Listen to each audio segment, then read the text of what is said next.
morning. We'll call this meeting of the Mayor and Board of Aldermen for the City of Natchez to order. We're going to ask everyone, if you would, please stand. And we welcome this morning Reverend Clifton Marvel. We're so glad to see Reverend Marvel. And he is here from Macedonia Baptist Church, and he is going to provide our prayer. And then we'll ask you to remain standing then for our pledge. To the Honorable Mayor and all present, good morning. Let us pray. Our Father, which art in heaven, hallowed be thy name. Thy kingdom come, thy will be done on earth as it is already done in heaven. Eternal God, our Father, it is in the mighty, wonderful, precious, holy, magnificent name of Jesus we come this morning with thanksgiving and appreciation to you for blessing us beyond measure. We thank you, O God, for this tribunal of city leaders. We pray that you would continue to bless them in a mighty way. Grant them divine wisdom and knowledge from on high, that they may lead and carry out their duties in a way that is pleasing unto thee and bring glory to your holy name and would help the constituency. We pray in Jesus' name, dear God, that you would bless the city, yes, bless America, yes, and bless the whole world. We thank you for it now in the name of Jesus and claim victory in Jesus' name and give you praise, glory, and honor forever. And everybody said amen. Amen. Amen. Thank you, Reverend Marvel.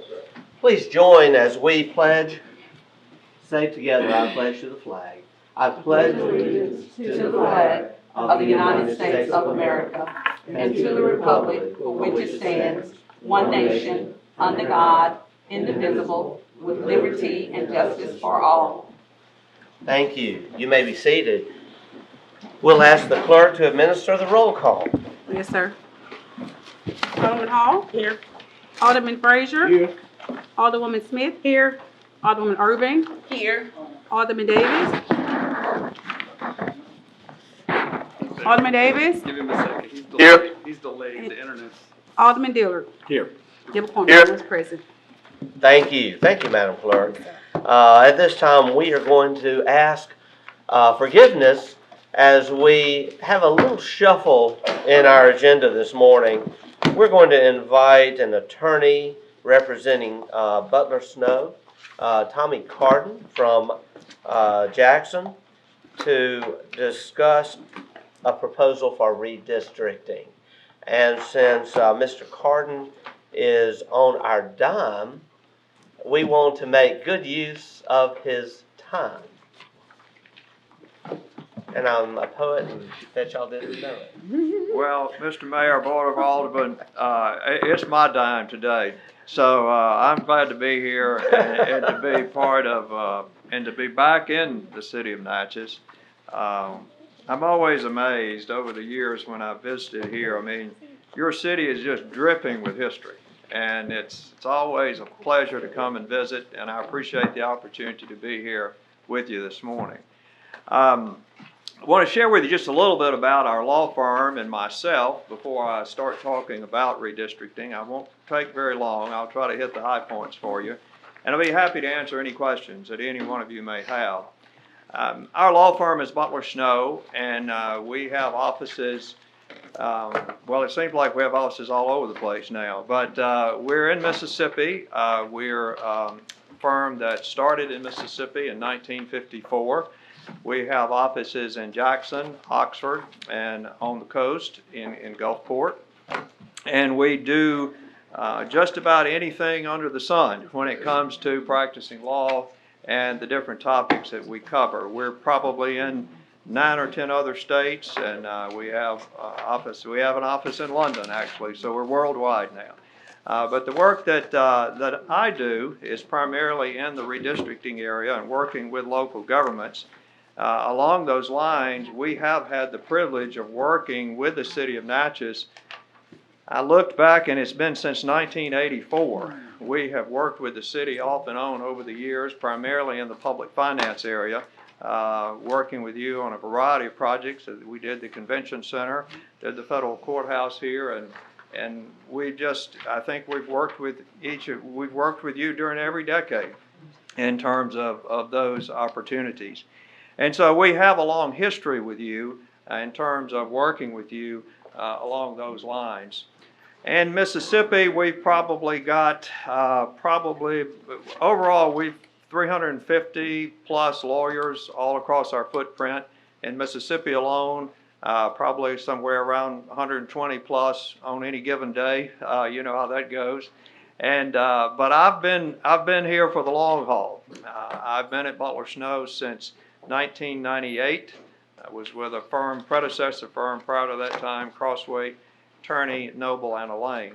And so for the past however many years that's been, I've been at Butler Snow, and I have specifically worked in the redistricting arena. You know, it comes around every 10 years.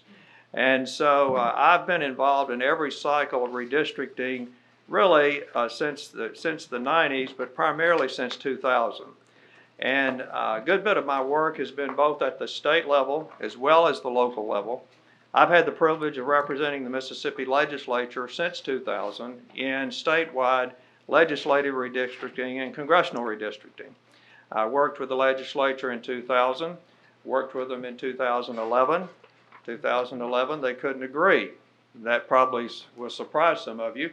So we had to do it again in 2012. And we successfully adopted plans in Mississippi, had them pre-cleared, and we were very happy to be able to do that work. Just recently, I am glad to be back in Mississippi because I've been in the state of Texas, working with the Texas legislature on their redistricting. And if you think Mississippi's something, you ought to go out there and try to get them to agree on something. But we had a very compressed time period. We had a 30-day special session out there, and we had to adopt 4 statewide plans during that period of time. So needless to say, it was hectic. I'm glad to be back on home soil and in a little bit less of an intensive environment. And so in addition to the statewide work that I've done over the years, I also have represented a number of local jurisdictions, cities such as yourself, counties, school districts, any particular elected body that has districts that need to be redrawn, we've worked with over the years. And we are currently working with a number of local jurisdictions now that are doing the same thing you're doing. They're starting to look at this and starting to think about the approach that they want to take with redistricting. I have several other lawyers that work with me on my team. One lawyer, Parker Berry, another one, Dre Russell, that work with me on a regular basis. And significantly, we have a map drawer who works with us. And it's the same map drawer that's actually drawn your lines for the last 3 redistricting cycles. His name is Bill Rigby. And Bill used to be on his own, and he would work with local jurisdictions such as yourselves to analyze census data and draw districts. And he supposedly had retired, but we talked him out of coming out of retirement and joining us this year, this time around for this cycle. And the reason we did that is because we wanted to be a one-stop shop for anyone who's wanting to do redistricting. You know, redistricting has several moving parts to it, and the 2 main areas are your map drawer, your demographer, the person who actually draws the lines, and then the second is legal advice, legal direction, because this is an area where there are some significant legal issues that you need to pay attention to, particularly on the front end as you're doing this, so you can try to minimize your risk of any litigation that might be filed later on down the line. So Bill is working with us, and we're real pleased to have him, and he will be a very important part of the team that would be working with you if you so choose to ask us to represent you and work with you. Now let me talk a little bit about the process, but first of all, let's look at, I did pass out to you, we went ahead and we ran the census data for you on your existing wards to just see, first of all, if you needed to redistrict. And the test in determining whether you have to redistrict is whether or not your overall maximum deviation is greater than 10%. And what an overall maximum deviation means, y'all, is that you look at your districts and you look at the one that is the most overpopulated, and then look at the one that's the least populated, and you add those two percentages together. And if it exceeds 10%, then you have to redraw your lines. And if you'll see on the statistics page that I passed out to you, you'll see that your overall maximum deviation is 15.31. So you're over the overall maximum deviation, which means you do need to redraw your lines, but the good news for you is you're not terribly out of line. So I'm hopeful that when you start this process that you will be able to make hopefully some least changes, some tweaking around the edges and things that might bring everybody into the deviation number, and it will not hopefully be a long drawn out detailed process. But we don't know until we get in it and start looking at the numbers and looking at the lines and seeing what's involved. With regard to process, we have a process that we like to follow. And we like to structure it and pursue it in as orderly a way as possible. And generally what that involves is if you were to retain us to come on board, what we would do is that we would get the map, look at the lines, make sure the numbers are right and everything squares up. Then we would want to meet with each one of you individually. And have you give us your direction and your guidance on the district you represent. And then we would take that information and then we would work with the map drawer on looking at options to see what options might be out there based on the input that we would receive from you. Now, one of the advantages of hiring someone like us is that as lawyers, you will have the protection of the attorney-client privilege on anything you talk to us about, and that will be confidential, and that will be between us and you, and that is privileged information that is protected as a general rule. If you didn't have the lawyers involved, anything you said or anything you did would not be protected, and it would be open for consideration. But anyhow, what we would do is we would meet with each one of you. We would work with the map drawer. We would need to have at least one public hearing, maybe two, to receive input from the public. That is important because you need to hear from the public and you need to get input. And we would work with you on scheduling that and setting that up in the appropriate way. We always recommend too that you adopt redistricting principles. That is a set of guidelines that you would follow in drawing your districts. Basically, those would be adherence to all of your applicable state and federal laws that you need to follow. And then we would work with the map drawer to come up with a plan that hopefully would work for everybody. And then you would ultimately vote on a plan, and that plan would be put into place, and it would be in place for your next round of city elections. That's just generally how the process would work, but it's a process that we found works real well and generally produces a very good product, and a product that is legally defensible, and one that will put you in good stead for the next 10 years in terms of elections. So I'll stop with that. That's kind of a general overview. I do have a proposal that I'd sent to Brian in terms of a contract. Our contract is an hourly rate-based contract. You would pay us based on the time we spend on the particular project. Those hourly rates would range from $175 an hour for the map drawer, $250 for some lawyers, $350 for some lawyers, and $465 for me in my involvement. My involvement would be limited because I would be the more expensive one, but it doesn't take me as long to do things as it does some others, so maybe I can be a little bit more efficiently there. But we would strive to try to build the team for you that would give you the most cost-effective, cost-efficient approach to the process while producing for you a quality product and one that would stand you in good stead. And so that's what our contract would look like. And you would, if you choose to retain us, you would adopt that contract, and we'd move forward and we'd get started working. Question. Yes, sir. Alderman Frazier.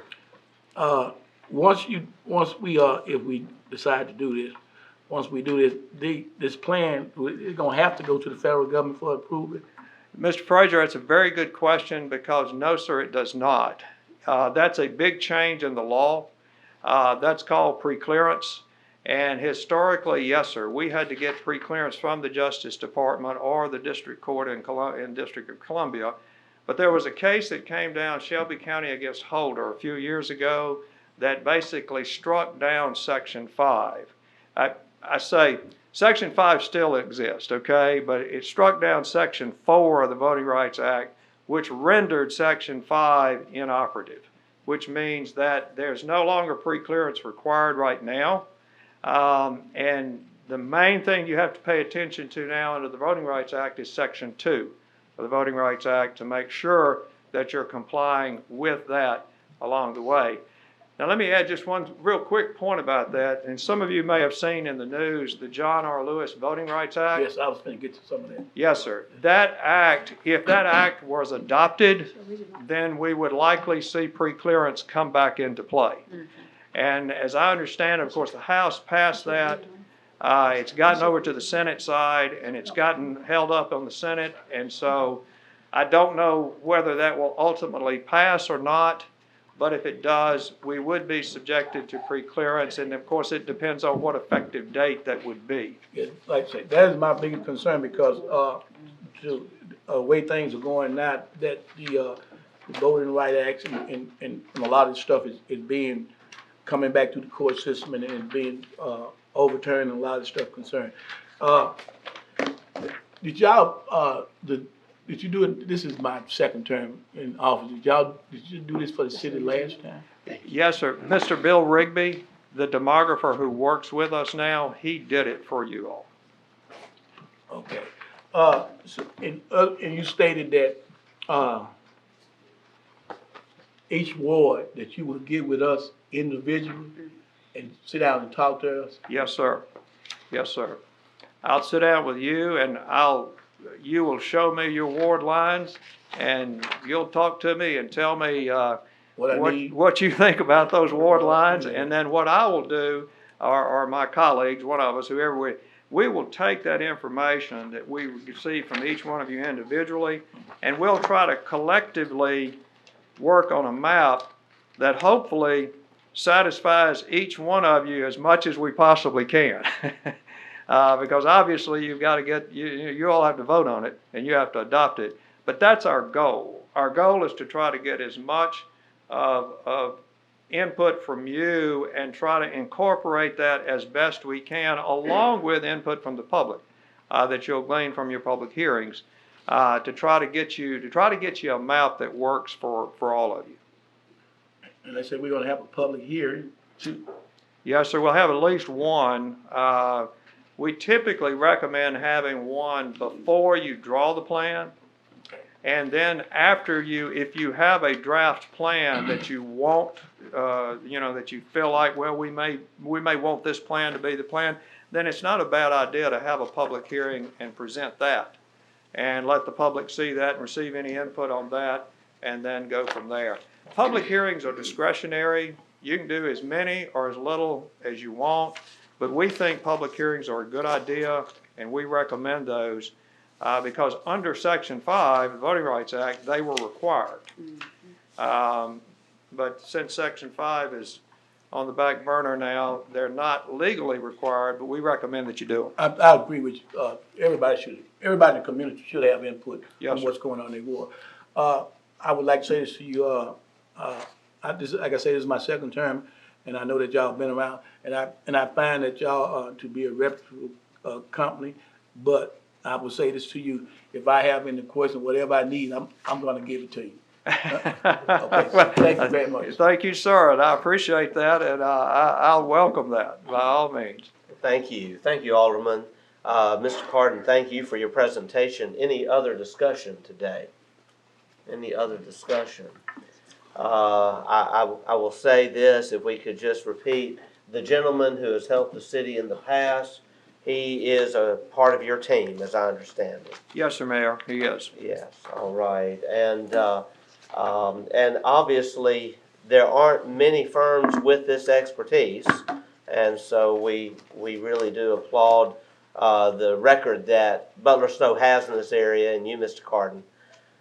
We do have the agreement. It has been distributed to the alderman here just now. Mr. Callaway, would you have comments based on the agreement and your discussions with Mr. Carden? Thank you, Mr. Mayor, members of the Board of Aldermen. First, I found Mr. Carden looking for Mr. Rigby. That's how I found Mr. Carden, which was a pleasure because he's well respected in his field, and as you can tell, he has the expertise we need as a board to formulate a new plan. And I wanted to start this before we get into elections, before we get into contests, when we can all sit down as a board and make a calm and rational decision with the direction of and expertise of Mr. Carden and his firm about what we need to do to redistrict, so that we don't fight this battle later when everybody's involved in politics and emotions are high. That's why he is here this early in the process. Plus, if we are going to secure representation we need to get in front of the crowd, because this is going to be a hot topic for every county and city as we go forward. So the contract is straightforward. It was drawn either by Mr. Carden or somebody in his firm, and there are no tricks in this contract. It says they will provide the legal services and services we need to redistrict, and restates the hourly rates that Mr. Carden brought before the board earlier. So I've reviewed the contract and see no need for an addendum or any modification at this point, Mr. Mayor. Okay. At this time, the board, if it so desires, could adopt a motion to approve this contract with Butler Snow for these purposes. The board can do whatever the board wants to do. I'm just Mr. Mayor, asking you, Alderman Frazier. I don't have any issues with what we're trying to do, but I do have a problem with, I think, Mr. Attorney, I don't know if it's an oversight or whatever, we should have been got this. And that's the only thing I'm It's saying. just 2 pages. Don't get confused. Well, There's another agreement that okay, we passed out this morning. Okay, Mr. Mayor, if it's 2 pages or 3 pages, But we should yes, have been sir. got. That's all I'm just saying. But I want to make sure everyone, I've seen looking at this other agreement, that's later in the discussion. Okay. The agreement in question right now is a 2-pager. And on the second page, you'll see Butler Snow at the bottom, Mr. Tommy S. Carden on the signature line. Yes, Just want to make sure we're looking at it. It's I'm up to looking the at board. Mr. Mayor, but like I said, that's all I was just saying. Okay. We should have. If I may, Mr. Mayor, Yeah. I feel that same exact way. Mr. Frazier, I received this while nurses were tugging and pulling on me and forwarded it, so this is, I'll accept that, and Mr. I Attorney. I know you've been apologize out for that. sick. So accept my apology so we can move on. Mr. Mayor, Alderwoman Smith? this is just the standard hourly rates in the agreement, and I just would make the motion that this isn't a major specifics, these are just the general contracts, so I make the motion, we move forward. Okay, a motion has been made. Is there a second? Second. Motion has been made by Alderwoman Smith, seconded by Alderwoman Hall. Discussion on the motion. Yes, Mr. Yes, Mayor. Alderwoman Irving. I agree with what Alderman Frazier stated, that time need to be presented. I know he's gotten up and given a great presentation, you have.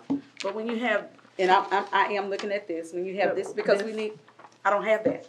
Here, You do. It's, where is it it? was just handed to you. It's the front and back. It don't make no I difference. forwarded as you passed. But again, we need time to absorb the information. You just had a 5-minute 15 minutes at the most.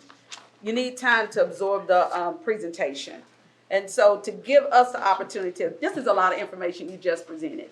And this is not my first time looking at the census because it's been where you can go to the website and pull it up. I looked at all of that, and I thank you for coming. But I feel like I need more time. This is my first time going through redistricting. And so it's something that I have questions.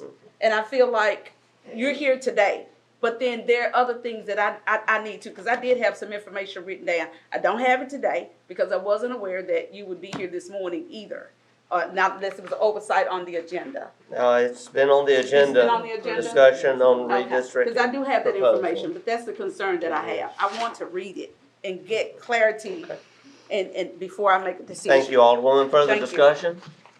Call for the question. The question has been called. We'll proceed to a vote. We will take a roll call vote. Alderwoman Hall. Aye.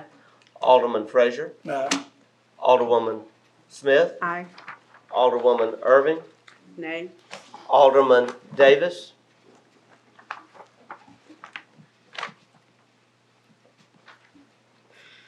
Alderman Davis. Alderman Dillard. Aye. The ayes have it. Motion carries.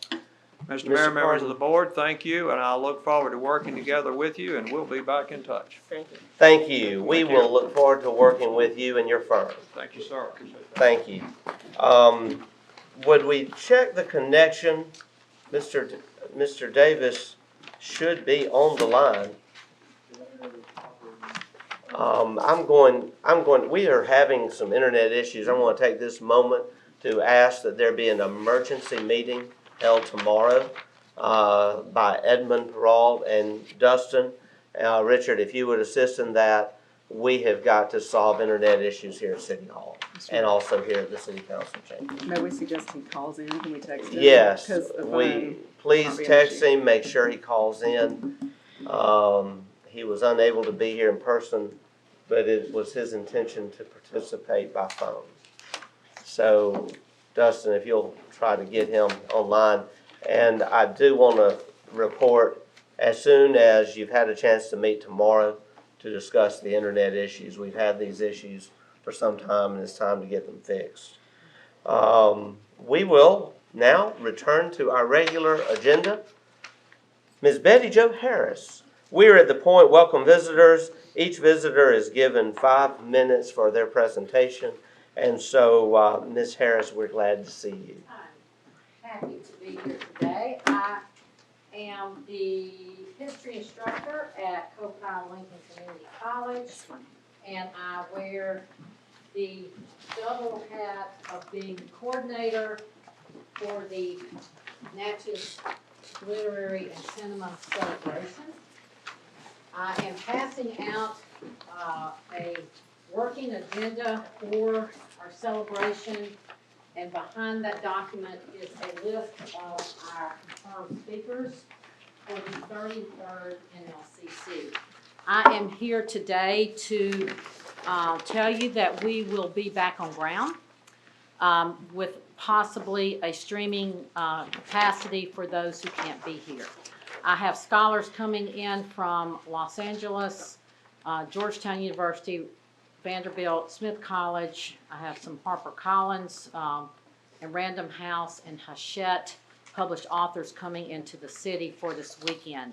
The theme is Mississippi, a tapestry of American life, which will reflect on the early days of the complexities of culture, which combine the indigenous population with the European settlers and the African Americans. This will be a 3-day celebration. So far, I have written grants and received community donations of around $28,000.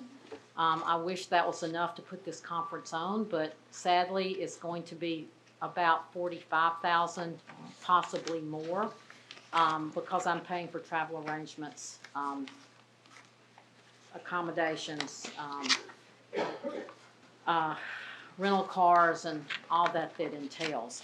I wrote the city of Natchez back in July of 2021. You each received a letter asking for a city contribution of $5,000 to promote this as a tourism event.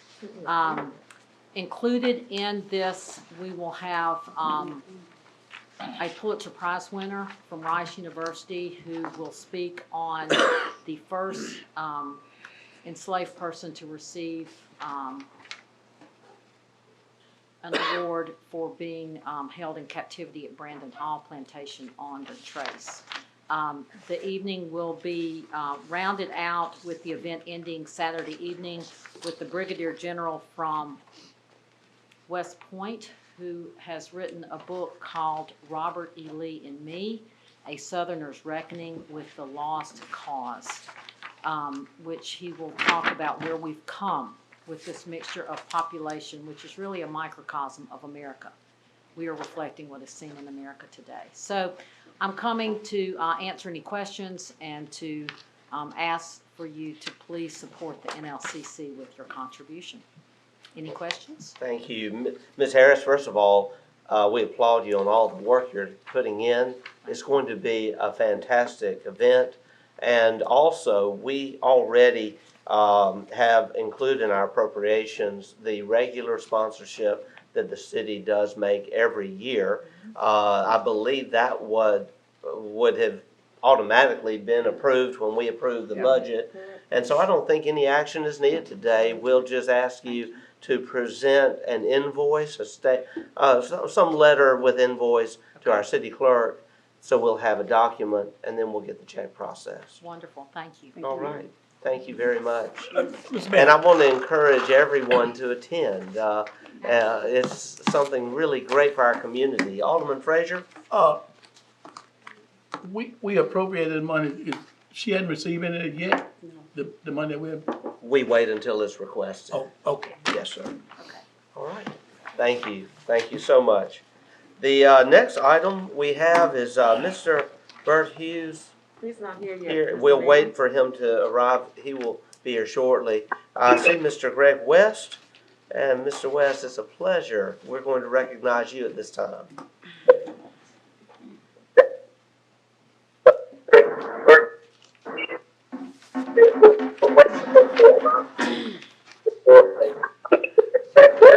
Good morning, Mr. Mayor, Good morning. and all city officials. Good morning. I'm here today to say thank you for supporting the high school state championship row idea for past, present, and future high school sports teams. The signs that you see are in front of you. There's one for each school that has won at least one championship, and they are aluminum, very steady. They're beautiful.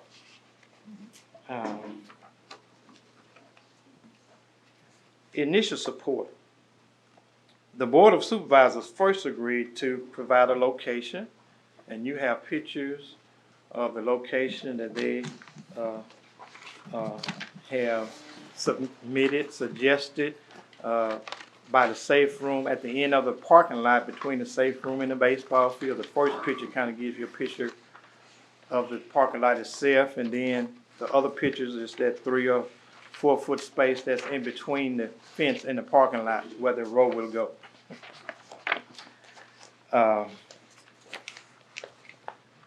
And they also committed to purchase the poles and put them in place. The next day I came to you guys, and you proceeded to donate $1,500, which covered the cost of 30 signs. After I left you, I went to the public school district, and the superintendent also committed to pay for and have covered 30 signs. So at this point, we have 60 signs in our possession, and we'll be going to the Board of Supervisors on Monday to continue the process. Additional support, after their commitment, well, I already just said that. Also, I have a donation for a lead sign which might read Natchez Adams County High School Sports Teams State Championship Row. So we'll have a lead sign explaining that. Also with me today is one of our committee members, Day Deering. She's here because she's made additional discoveries. So at this time, I'm gonna turn it over to her, and then I'll come back and give a final word. All right, thank you. Deary. Hello, Miss Deary. Good morning.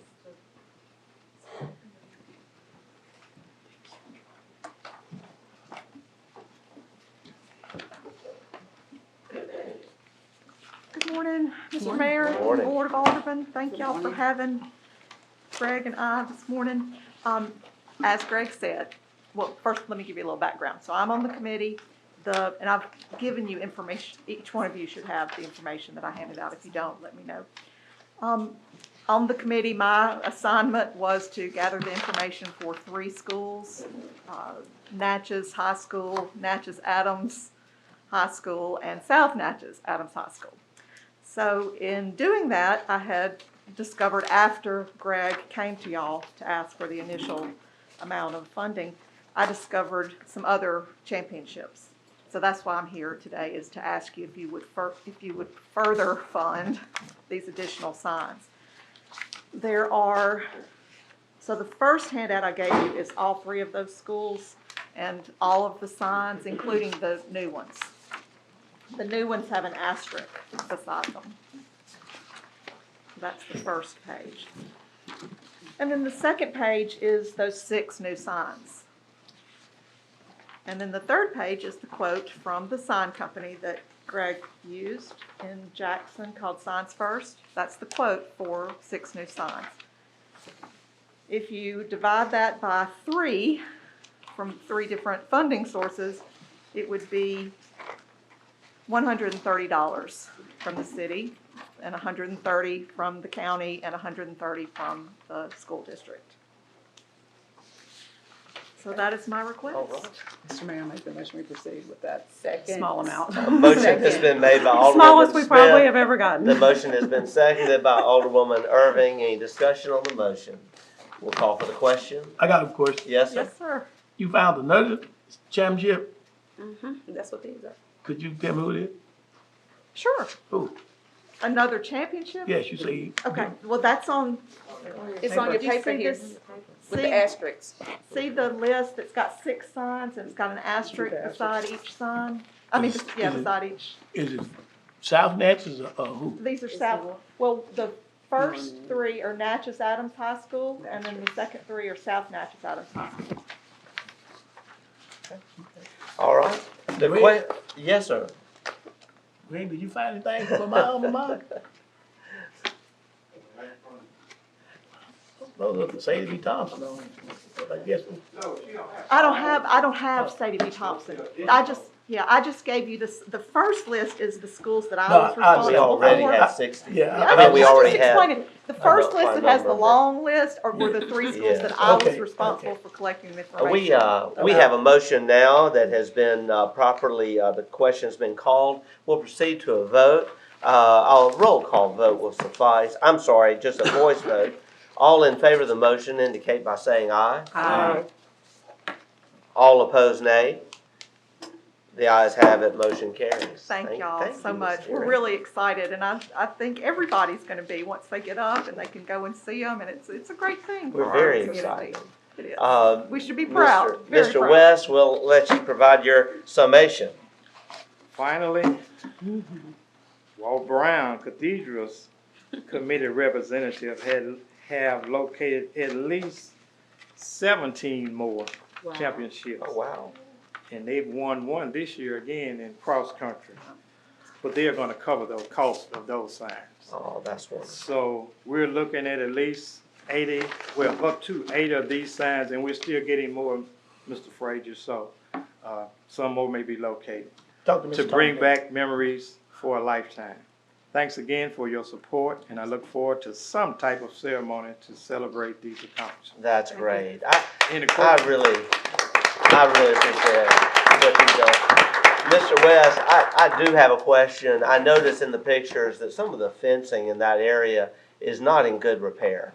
And it's my understanding that the county, just like the city, has embarked upon a bond for Parks and Recreation improvements. Do you know if that includes repairs to that fencing? The purpose of that being on the picture, so when we meet with them Monday, they will see it just like you. do. Okay, good. We really encourage, repair of that fencing and look forward to hearing what the county says. And because it's on county property, they would eventually be the owners of it, so. Yes. Well, we hope that Unless they'll y'all do work it. out something. It was smart to include that on the picture. Thank you, thank you. Mr. Mayor, Yes, I just would like to Alderwoman say, Irving. just for the sake, will you turn that around, Mr. West? Oh, okay. My mother-in-law, Coach Mary Jean Irving, she had 3 championships. Oh, Also in Louisiana as well, in Newellton, Louisiana, where I taught. oh, She had them there as well, so thank you. That's- Thank you, and thank you for bringing that's that one this wonderful, morning. that's Yeah. wonderful. her name And was- Alderwoman Hall? Yes, sir. Mr. Burt Hughes is here. Oh, Junior. okay. We'll get to there's him in a- just a minute. Yes, sir. I want to, just for the sake of this, Mr. West has worked so hard. I would like to invite anyone who would like to let's take a picture, and he can be holding that particular sign, and we'll see the other signs behind us. But I want to make sure that we have a photo of this, and that we can commemorate this great day. Absolutely. And it will be a real pleasure to see these signs in place. I'm going to invite any aldermen who would like to join us. Mr. Callaway. Oh, man.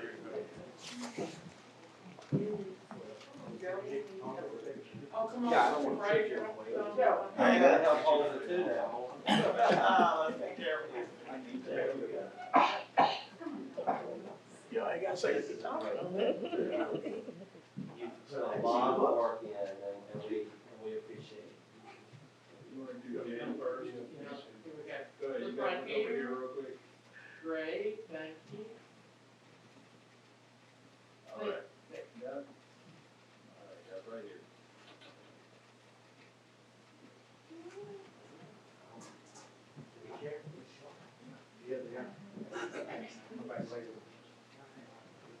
I'll take one by myself.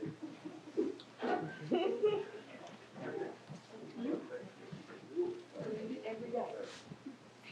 16 years. Not anymore, but that's what keeps you going. Trying to rebuild.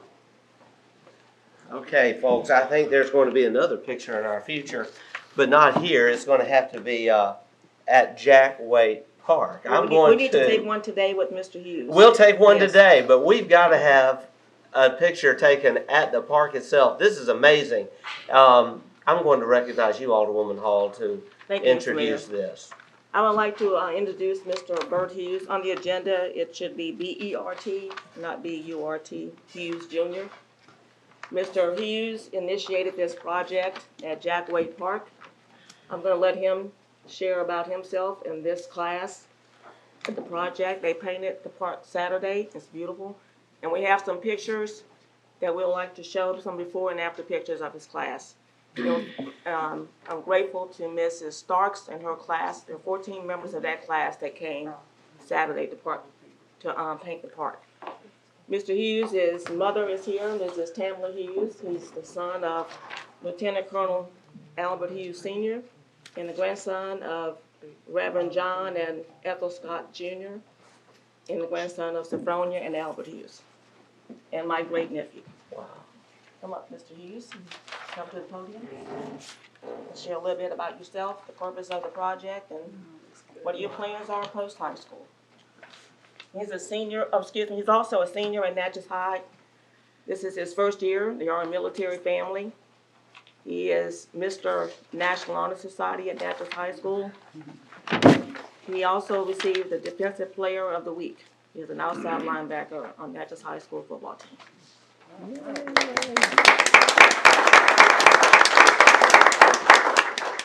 Thank you, thank you. First, I'd like to apologize for my tardiness. I just got out of school, so I came over here as soon as possible. I'd like to thank you all for giving my class the opportunity, as well as Alderman Hall for giving us the opportunity and the ability to do this project. It's really an honor to be here and to speak in front of all of you. Well, like Alderman Hall said, my name is Albert Joseph Hughes Jr. I'm a senior at Natchez High School, And we started this project because we wanted to find a way to give back to the community and find something to inspire others. So we started with the parks and figured, hey, like kids like to go to parks, let's brighten up the parks a little bit, make them look nicer, more people come out, and be more social, and the community will be brought together. After high school, I plan on attending the University of Southern Mississippi to get my psychology degree and become a military psychiatrist. Sorry, I don't know what else I'm supposed to say. Could you tell us what y'all did there at Jack Wade and how many volunteers you had? Remind us of that number. Okay, so there were 14 of us in total, as well as my teacher who also came. We painted the park and picked up a little bit of trash that we saw. We painted most of the equipment, as well as painting some of the poles in front of the park. I think it looks really nice now. I'd like to go back out there and do some more work on it if we can. But that's pretty much what we did. It's wonderful. It really is. You're to be commended for your service in the community, and Alderwoman Hall, this is a wonderful moment, and thank you for your assistance and leadership in helping this become a reality. This was Mr. Hughes's project. He initiated the project with his class. And we wish you the best in your future career. We definitely, you can see some of the before and after, and it really is amazing what they did to freshen up this park. And we'd love to see more people take your example, look to what you've done. You know, a lot of people spend a lot of energy complaining when they could spend that energy in a positive way, and that is helping out. It truly does, as has been said so many times, it truly takes a village. Mr. Mayor, yes. Mr. Hughes had a visit to USM this past Saturday, and he chose to do his project. He called USM, and they commended him for sticking to his project rather than coming to his visit. Wow. So he will receive his scholarship that he's applying for. Oh, wow. That's great. That's great. Well, we're going to take a picture now, but there's going to be a picture to come at the park because we've got to make proper notice of this. And we're going to invite anyone who would like to join us, and we would like to invite your parents to come up also, and anyone else who would like to join us.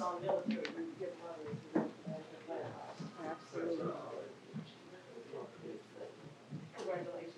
Thank you. You did a great job. You and the others did a great job. Thank you so much. We'd like you to stand, if you would, stand here in the middle. And we're going to ask your parents to stand here right by. If y'all would stand on either side of him, and then Alderman Hall and I would.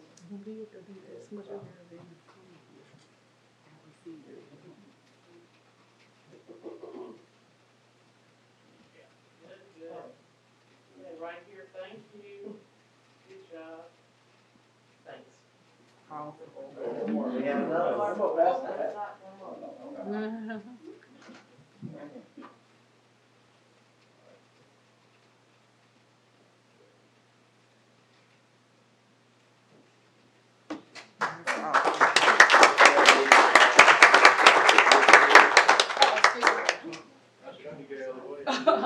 I'm sorry.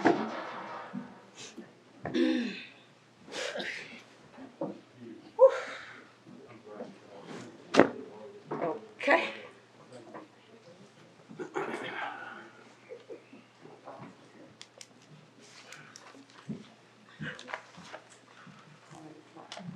Mr. Mayor, Yes. I want to address the elephant in the room. Yes. Mr. Mayor, may I continue my report first? Are you finished? I would like to say that Mrs. Hughes is the daughter of Reverend Scott and Mrs. Ethel Scott. Thank you. That's very nice, very nice. Alderwoman Irving, yes, you were going to say something. I said I want to address the elephant in the room. Okay. Okay, the elephant in the room is disrespect. Disrespect. No, no one contacted me about any of this happening in the park. And I have a few questions. Oh my God, this is embarrassing. No, it's not. It's not embarrassing.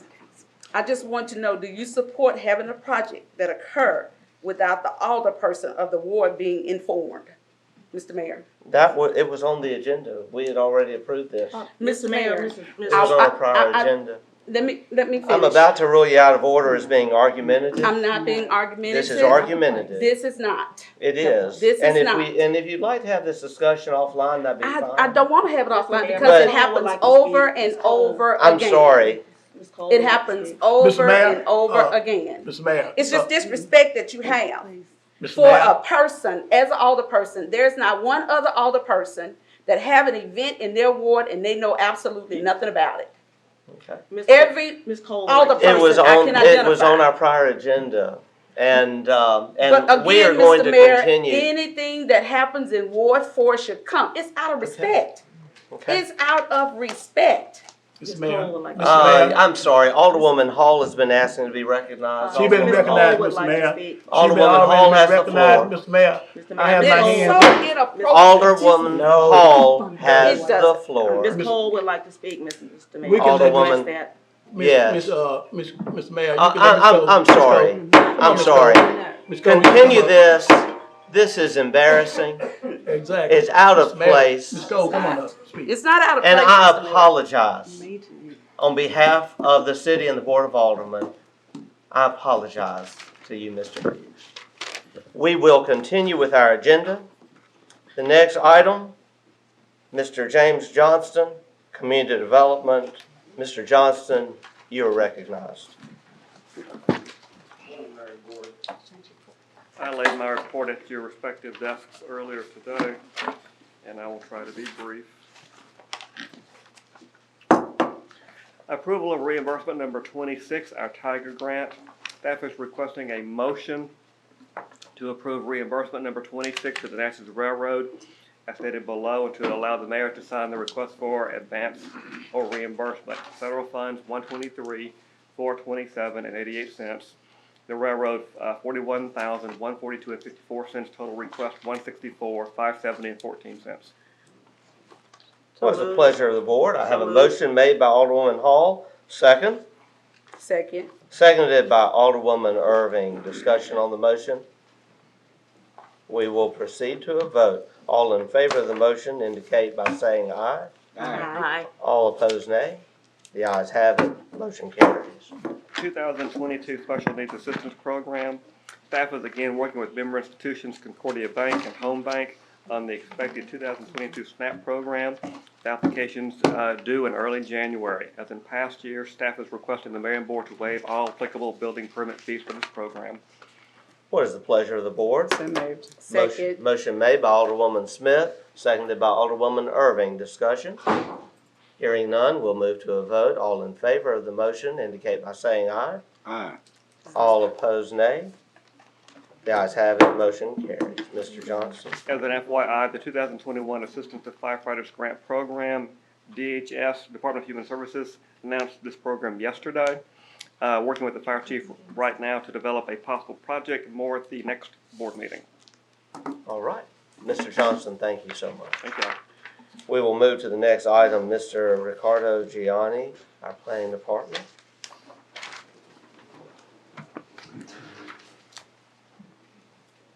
Good afternoon, Mayor and Board. I will also be brief. I'm not sure if the video will work due to the internet. We'll say it's a wonderful. Okay.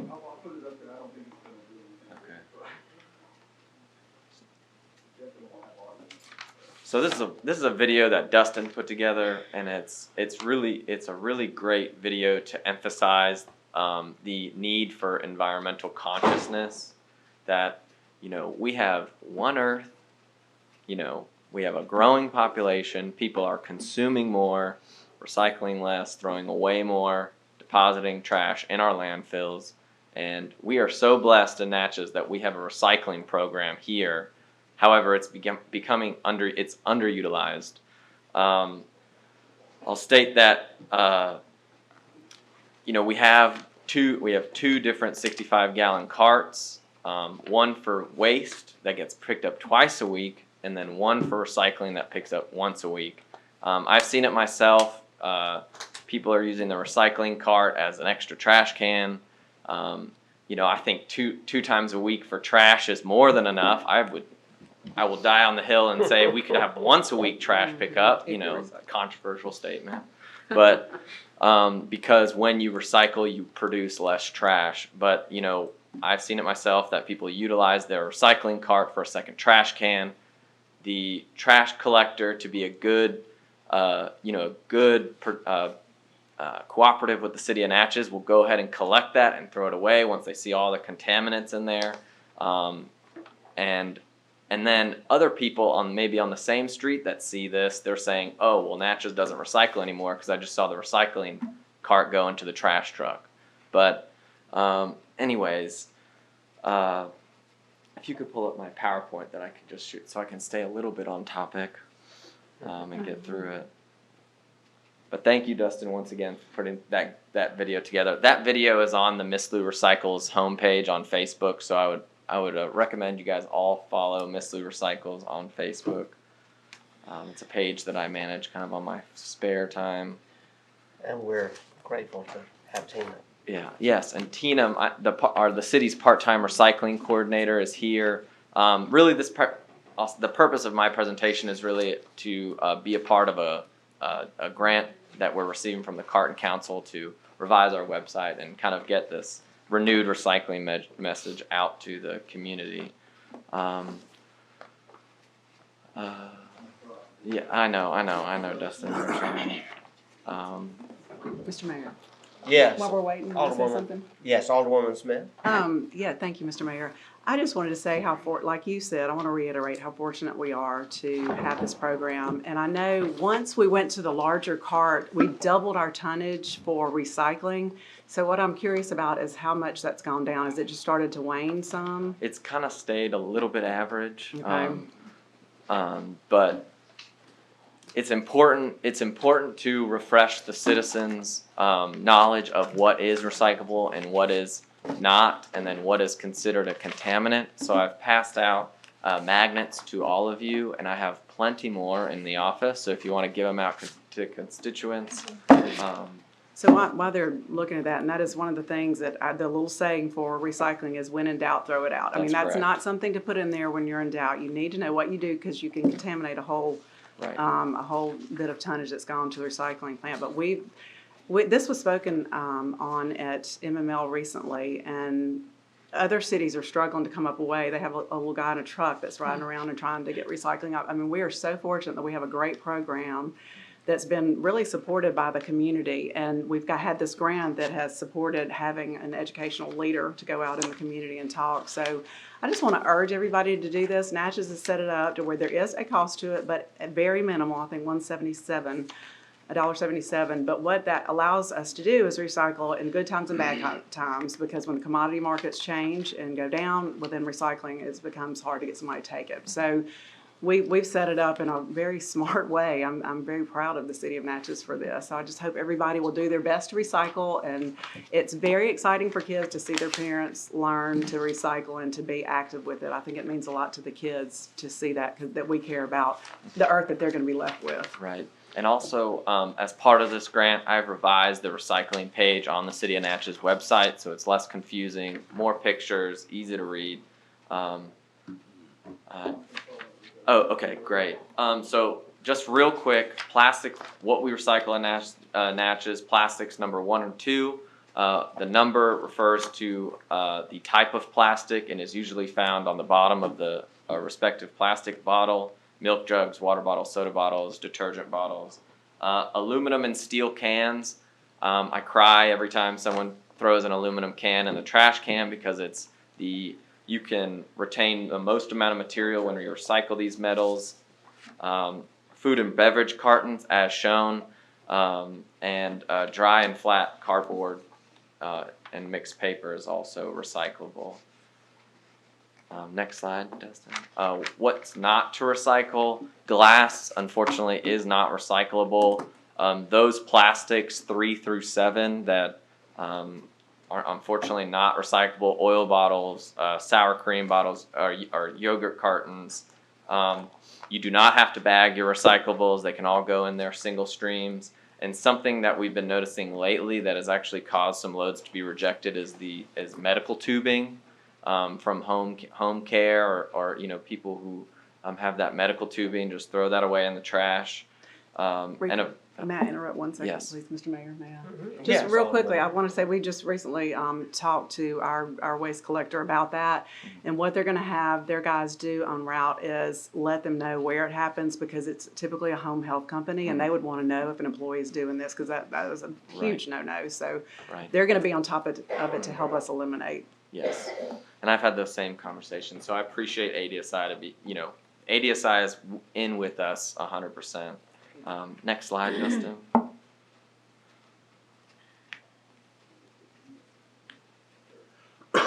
Yeah, and just kind of going back to what there's wish. Some people want to recycle so much that they end up wish cycling, that they throw all this stuff and they're like, oh, it's kind of made out of plastic or whatever. But they're these, you can kind of see like in this picture, that's kind of the most common contaminants, styrofoam bags, wires, that sort of stuff. And you can go to the next slide. And, this is all preemptive to, we have National Recycling Day, National Recycling Week that's coming up. So I just urge you guys to, every time you're in a community setting with your residents, pass out the magnets. If you run out, come get some more. If you have any questions, call me. It's something that I'm very passionate about. So that's it. I really thank you. Alderwoman Irving? Since we have our education person who's on board with recycling, have they been to all the schools in the district So to we're encourage them?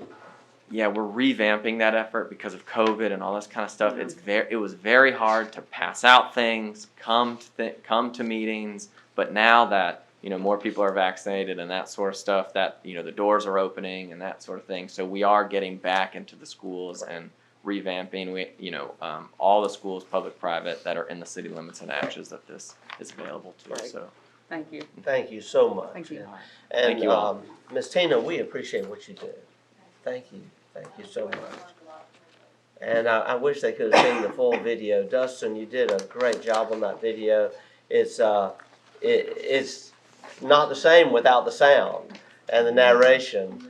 And I really wondered where we got that high dollar talent who did the narration for that video, and I found out it was our own Mr. Hinkles back there. You might hear him on TV one of these days. Let's make sure we hold on to him. Give him a hand for that presentation. Tina, you had something to add?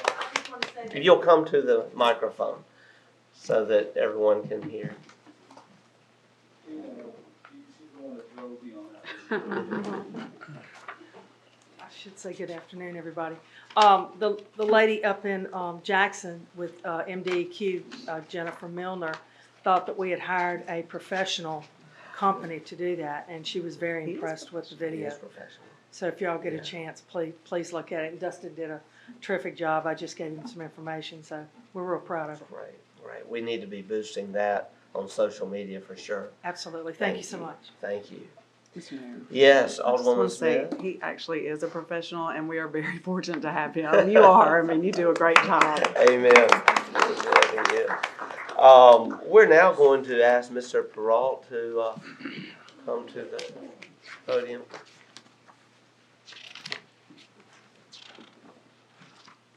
Morning, Mayor and Board. Afternoon. We're asking for permission for the mayor to sign a contract for some software. The software will be used by our new Parks Recreation Director. Will be a ticketing system so that she and her maintenance people can stay in contact and she can open tickets and track them. That's a very straightforward presentation, and I believe is going to help greatly in maintenance requirements for our Parks and Recreation Department. It's What is the cost? $2,400 a year, and there will be an initial setup charge, which has been discounted, of $500. Okay. Mr. Mayor. Yes, Alderwoman Smith? Seeing that I think in the long run, this is gonna save us a lot of money because we won't have things deteriorate and get in the shape that we've seen happen. So I would like to make the motion that we proceed with this lease agreement. Second. All right. Motion made by Alderwoman Smith, seconded by Alderwoman Hall. And Ben seconded. We can, okay, Alderman Davis, because of the time delay, Alderman Davis seconded that. And Alderwoman Hall gave it her third. We'll invite discussion. We'll call for the question. We'll proceed to a vote. All in favor indicate by saying aye. aye. All opposed, nay. The ayes have it, motion carries. Thank you, and this is an appropriate time. I actually didn't see Ms. Cole a minute ago. I'm used to seeing her over here. And Ms. Cole, I want to thank you for what you're doing for the city of Natchez. It's already evident. Yes. We already see the changes. And your small crew assisted in this wonderful renovation over at Jack Waite Park just the other weekend. You're already going above and beyond, and I just want you to know we appreciate you. Thank you.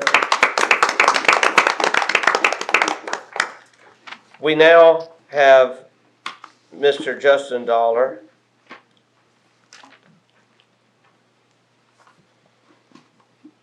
Not sure if it's afternoon or morning.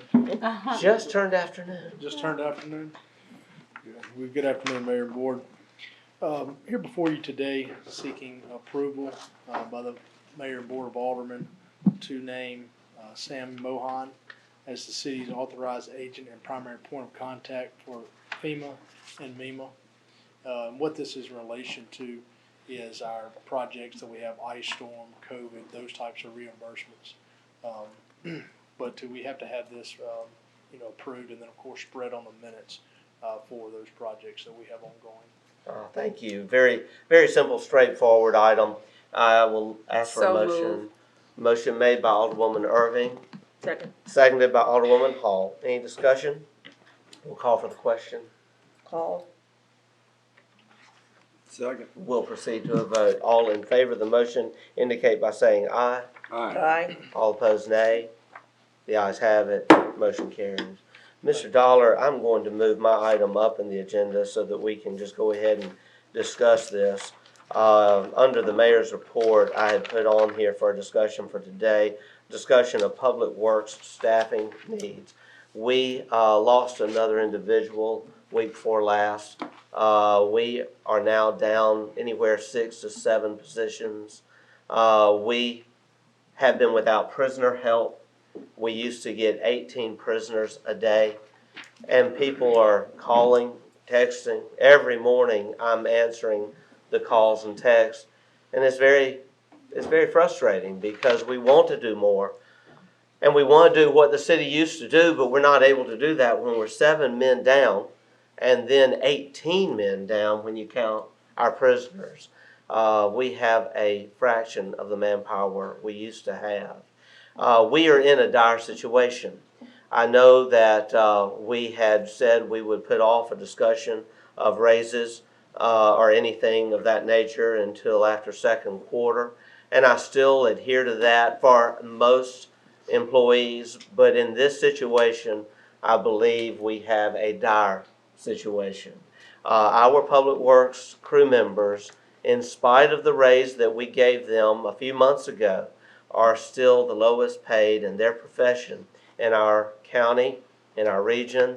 We are losing workers to other employers. I spoke to a couple of employees just this Saturday who were helping out on the bluff, and one of them been with the city for 7 years, and right now the only raise he's ever gotten was the 8% we gave a few months ago, and that puts him just a little ahead of where he was 7 years ago, and still under $12 an hour.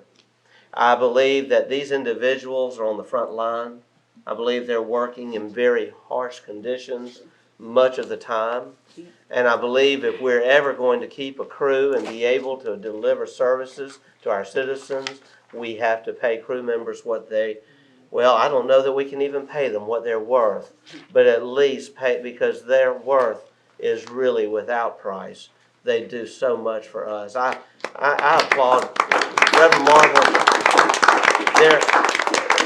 What they do for this city, it really is beyond our ability to even measure.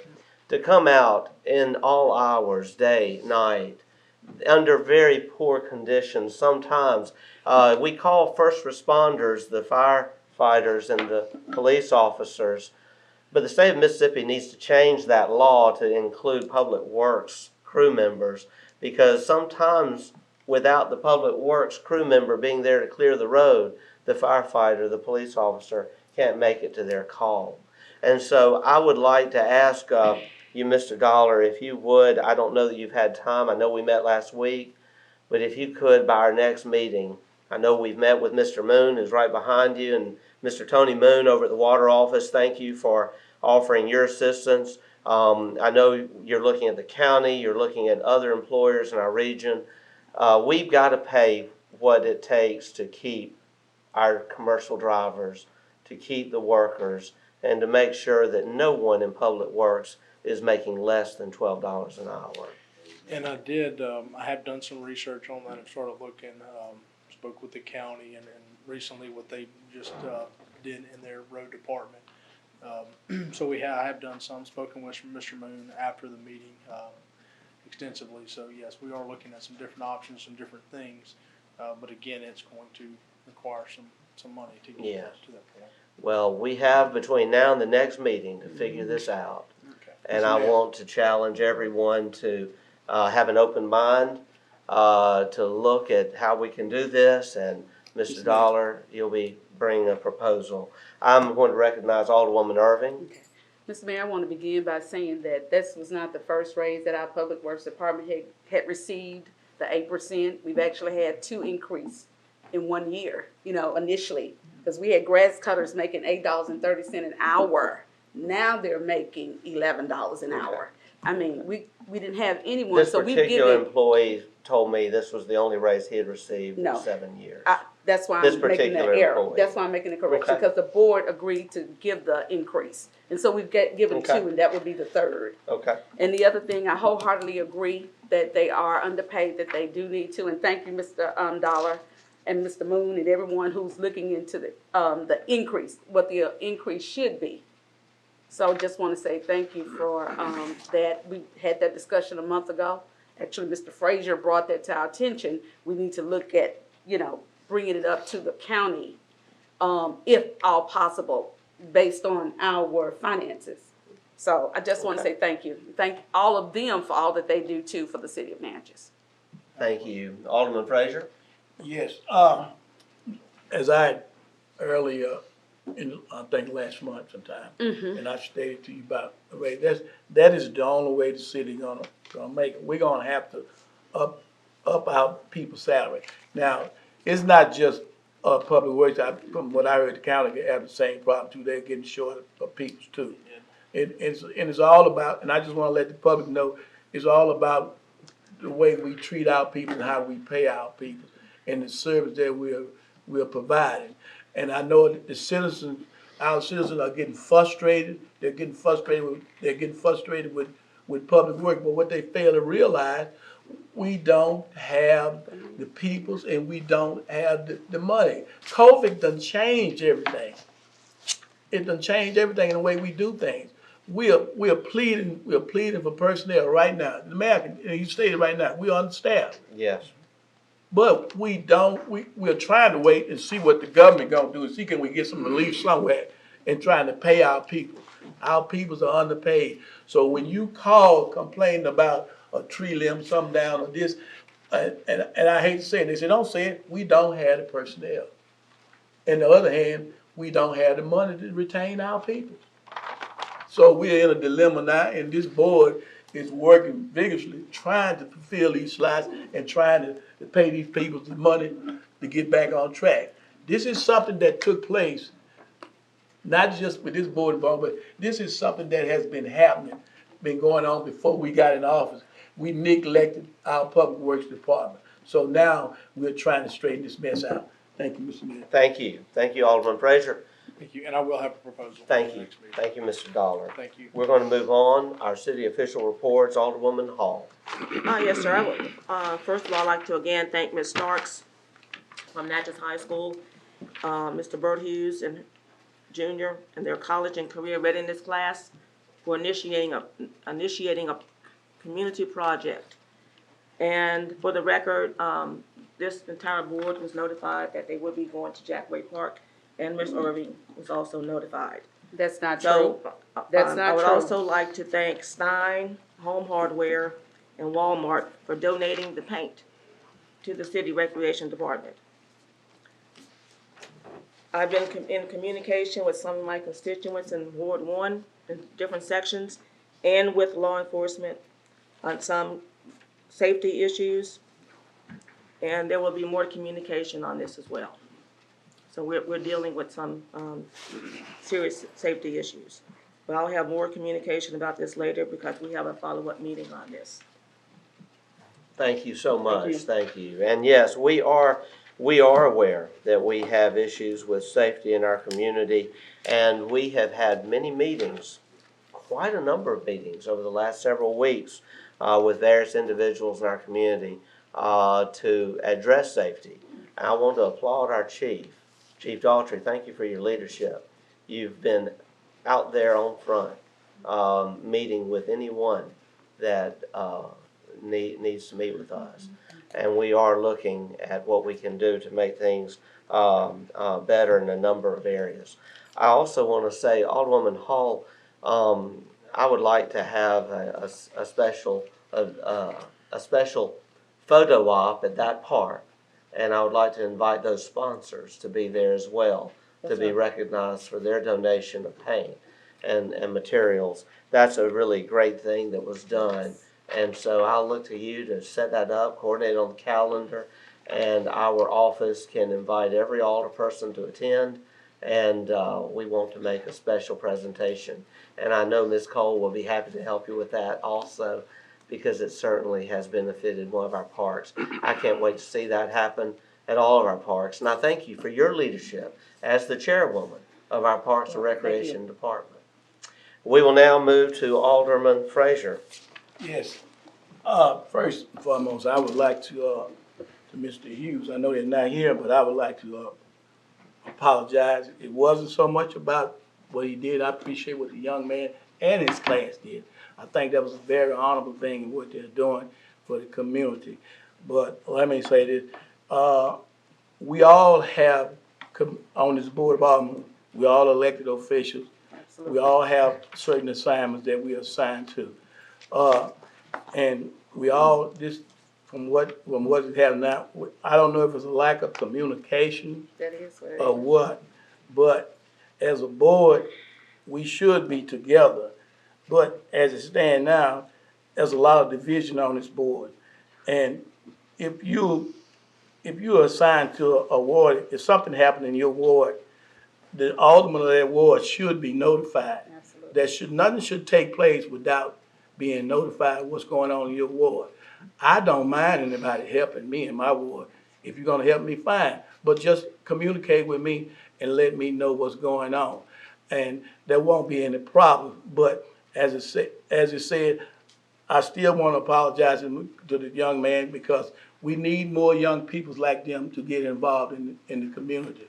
And but last and not least, I would say to this board, we need to come together and quit all this bickering and everything, because as Ms. Carter said, because I can get upset sometimes, but I don't mean any harm. That's just me.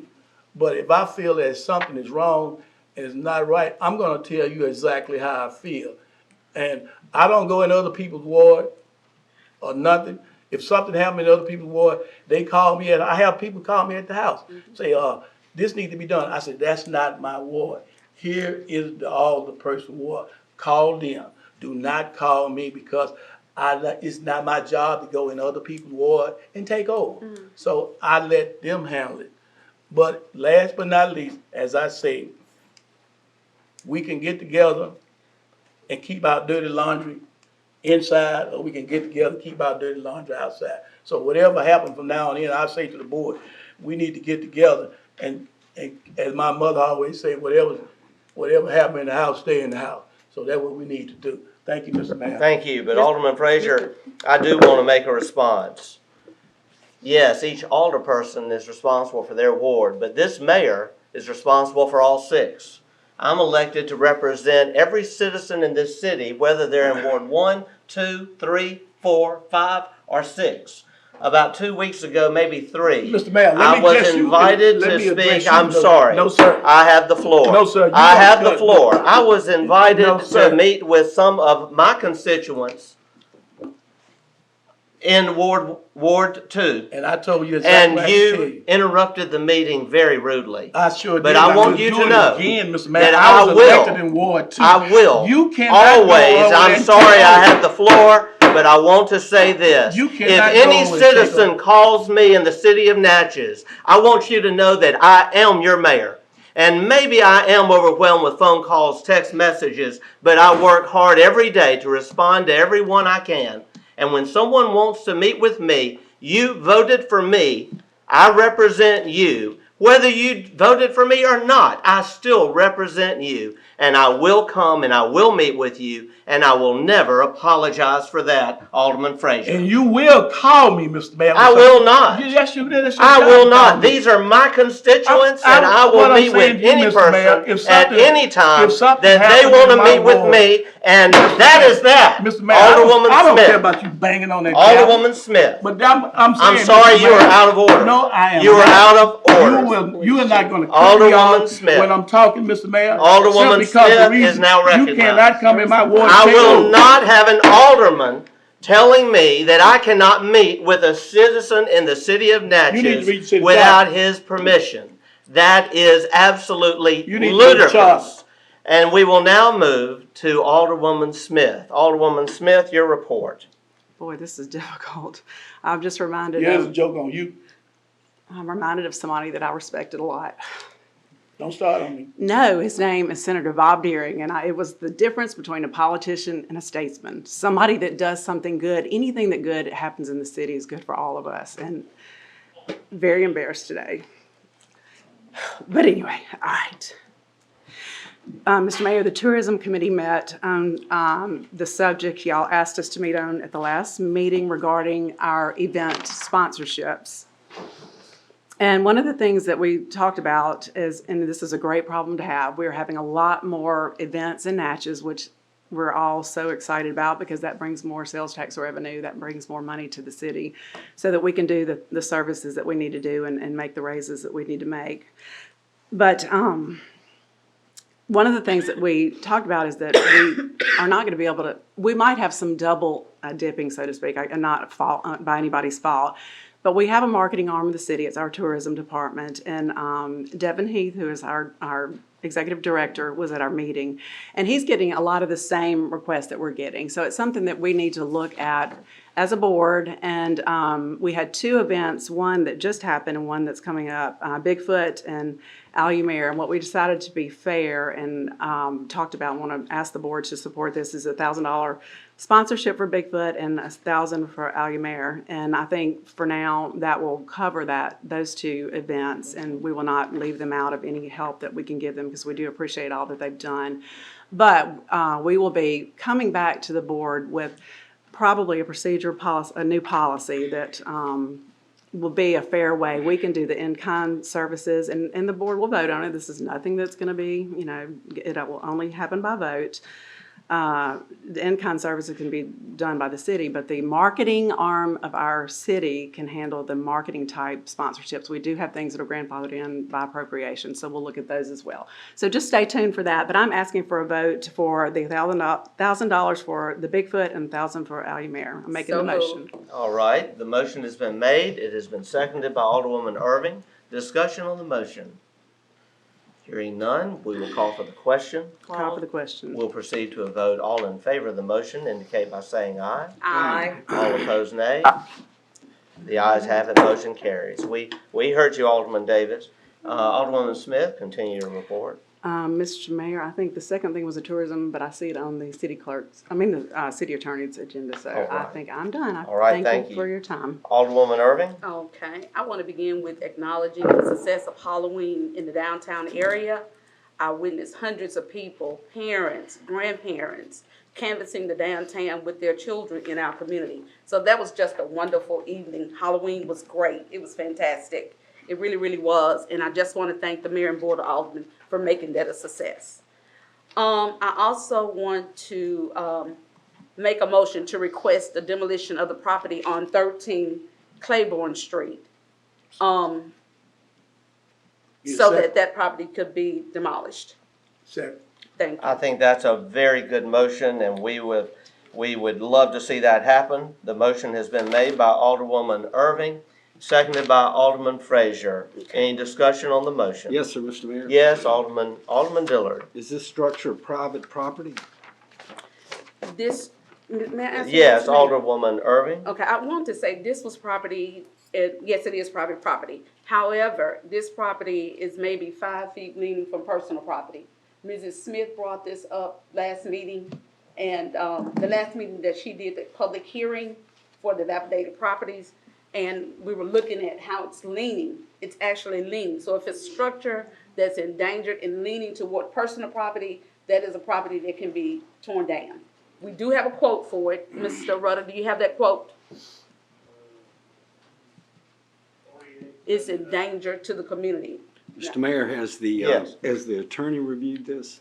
Alderman Dillard, we definitely, if we approve this, it does need to be subject to scrutiny by our city attorney to make sure all legal means are followed. My concern is, Mr. Mayor, it'd be easy enough that, people who have properties and they have dilapidated building to essentially allow the city to start cleaning up their properties. And if you're not careful about this, you would be expending taxpayers' money for the benefit of a private property owner. And that was back to my question. Has this been adjudicated? Yes. Is this property going to be subject to the taxes and the cost for these demolitions? Yes.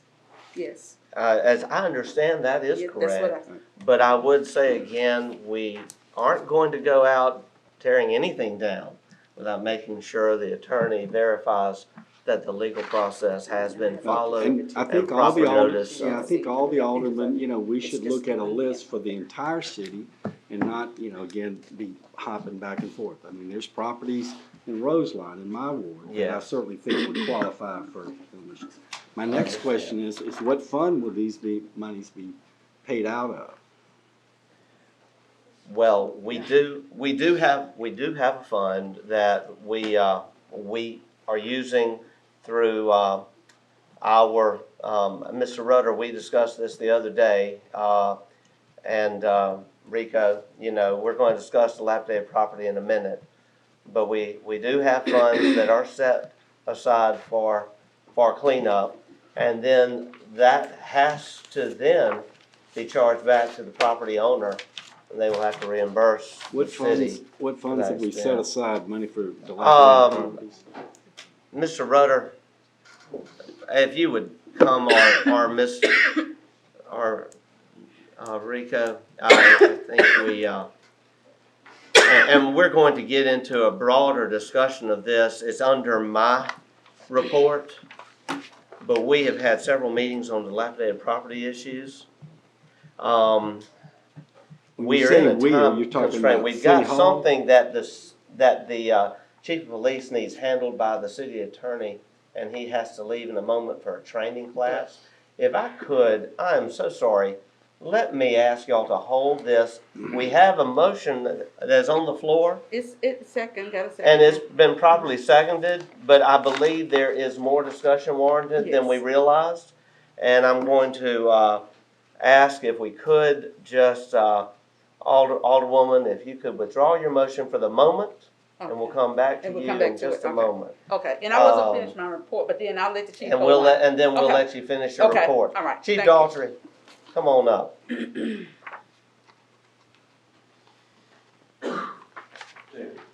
Good morning, Board and Mayor. Good morning. I appreciate Afternoon. you. Well, yes, afternoon. I appreciate you allowing me to come forward.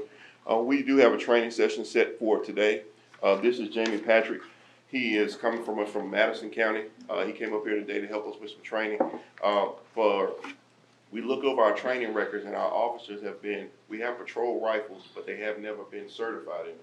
So we're going through that training right now to get them certified. That's why I gotta leave, because we also have other agencies coming to our pistol range to partake in this training. But the attorney has our recommendation for ADSI, which is a software that we're wanting to move forward with. It's gonna help us to become NIBRS compliant, and it also is gonna help us with our court records, our dispatch, as well as court records and patrol. They'll be able to do their reports from anywhere. We'll be able to maintain it a lot better. Edmund has looked at it. It'll save us about $5,000 cheaper, and it'll put everybody under one umbrella instead of having courts having this software, dispatch having this software, records having this software. It'll put all of us under one particular software, and that's what the attorney has our contract for that. That's why I'm asking the board permission for y'all to look into it per whatever the attorney has to do. But we really need to move forward with this so we can become NIBRS compliant. If we're not NIBRS compliant, then we're gonna lose some federal funding in the future. Yes, Mr. Callaway. Members of the board, I've looked over the contract. The only thing I added was that standard addendum about Mississippi law applies to the contract. Other than that, it looks appropriate, and I did not find any further problems with it. And it is a Mississippi-based company. Fernando, right? Yes. What I want to verify is it actually is cheaper Yes, sir. than what we have currently, Yes, sir. and it will make things more efficient. Yes, sir. It put everybody under the same umbrella. So when dispatch gets a call and a person dials 911, when dispatch dispatches to the officer, it generates a case number. The officer will be able to get that case number so we can give it to that client. So when they want a copy of their report, they don't have to start going through a whole records thing looking by name. I spoke with Alderman Frazier briefly out in front when I first came in. That's one of the disconnects that we have right now with our community. Our citizens are not able to pull reports because we got to trace them by name. And sometimes if the name is put in improperly or whatever, it loses the report. So we're able to make sure that everybody has a case number so we can trace it by a case number. And then it goes all the way through the court system. So from the time they dial 911 until they get the disposition from the court, it's tracked in the same computer system. And we'll also be able to share with the district attorney's office. Thank you. Thank you. Mayor. Yes, I'm sorry. I'm going to recognize Alderwoman Hall. I heard you both at the same Thank you, time. Mr. Mayor. Chief Daughtry has spoken with me about the need for this ADSI software. I think it's gonna be efficient and as well as, provide safety concerns as well. Alderman Frazier? Do we have the money in the budget for that? We got budget money for that, right? Yeah, we're already paying for one software that we're not gonna use anymore. Like I said, we discussed that outside, and as the chief stated earlier, that's something that we had once before, and we got away from it. What it does, it automatic, when the officer's on the scene, or he come in and do his report, it automatic generate a case number. So the officer can do his report in the field, or either somebody else can go get a report. So you don't have to go through that hassle of calling on the radio, or used to call on the radio, can I get a case number for that? So it automatically generated. That is also for the fire department, the police department, and court, as you say, the court system. So that is something that we used to have, we need to go back to. Thank you so much.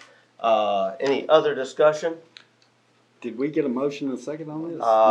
Yes. Not yet. Yes. Not yet, yeah. I thought we had. I will entertain a motion at this time. So moved. Second. Motion made by Alderwoman Smith, seconded by Alderwoman Irving. Alderman Dillard? Trying to get my head around this.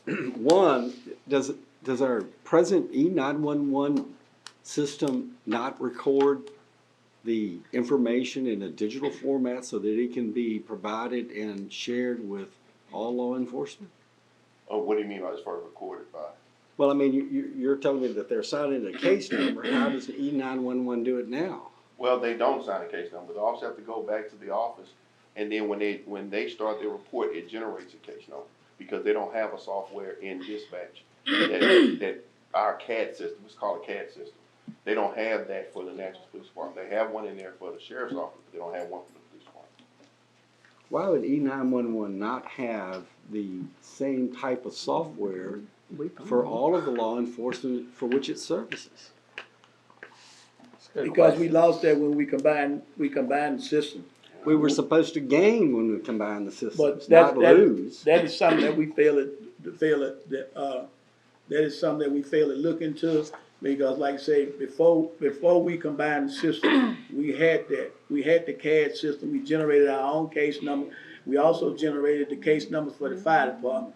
So when we combined the system, we lost that type of capability. So now, this is what the chief is asking for, so we can get back to the same capability. Mr. Mayor, does the sheriff's department have a different system than this?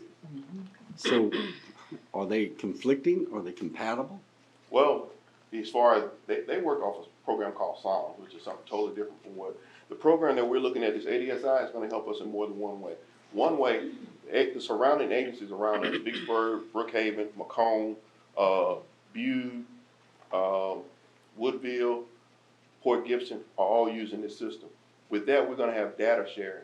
So if I stop, if I'm looking for someone with a red pickup truck and I only got the first 3 letters, I can put this information in. If they were stopped in Vicksburg, it's gonna pull all the red pickup trucks that Vicksburg stopped. If I got warrants for somebody and they stop them in Vicksburg or Macomb somewhere, it's data sharing. We'll be able to share the same data and they can pick up our warrants. Mr. Mayor, Mr. Mayor. Mr. Peralt, Yes. do you agree that this is a significant cost saving from a software standpoint?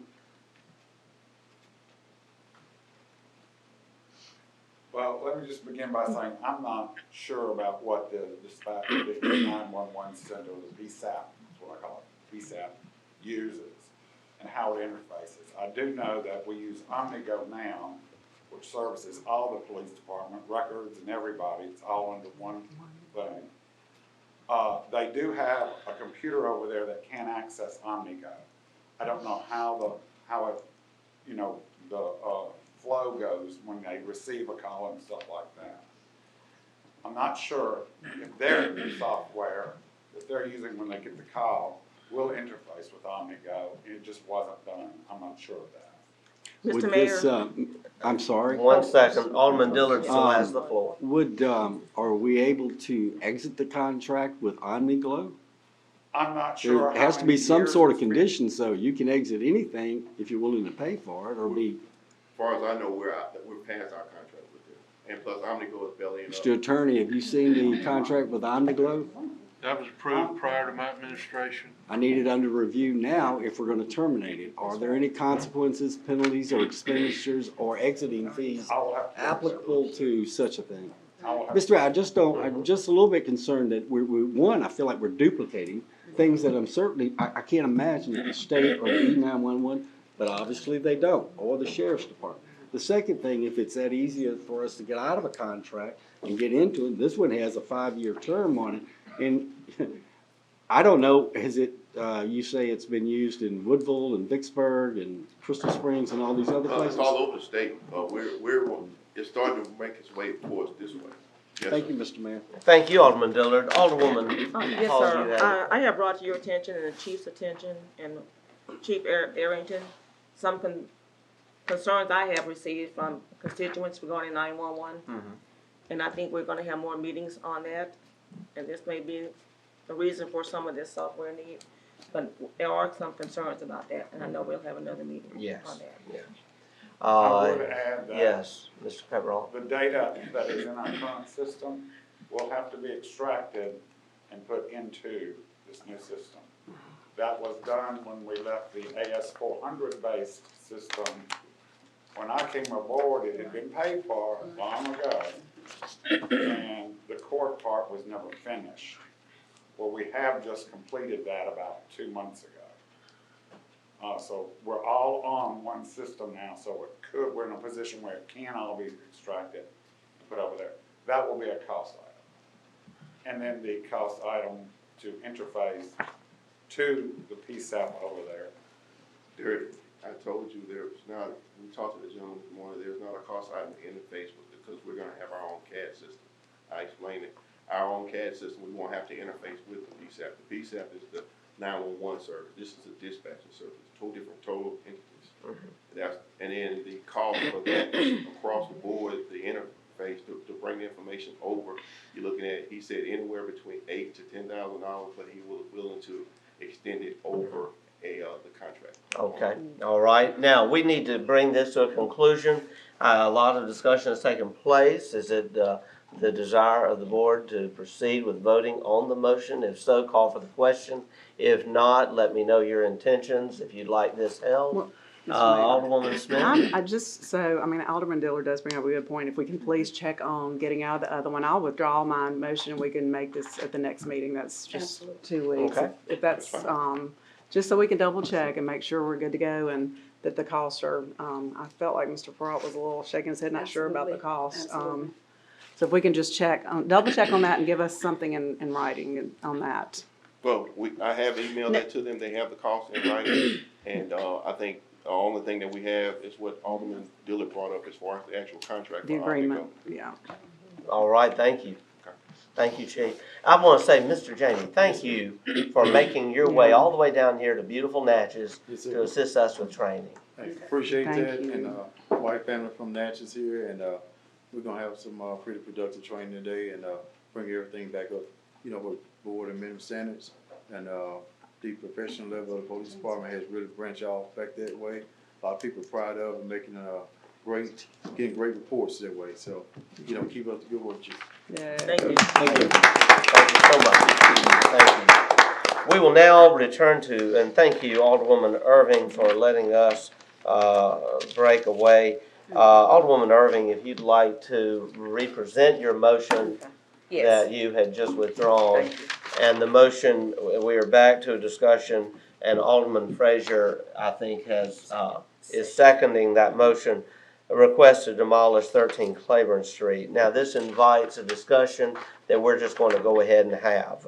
This is actually something that was the first item on my report. We're going to ask for your approval in a separate motion for a debt collection agreement with the Mississippi Municipal League and an update on dilapidated properties. But this is what we wanted to say. We hear the citizens. We see them ourselves. We have a lot of dilapidated properties in Natchez. And we also have a list of adjudicated properties that is growing, that is about 250 and growing. And obviously we are handicapped, as we said in the beginning of the meeting, earlier in the meeting, we have such a severe shortage of manpower in public works.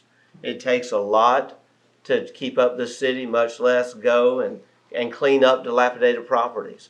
However, Mr. Dollars, to be commended, even with his short staff, he's managing to clean up anywhere from 10 to 15 a week. And of course, no one seems to notice that we're getting 10 to 15 cleaned up a week. They notice what we're not getting done, and I can't blame them.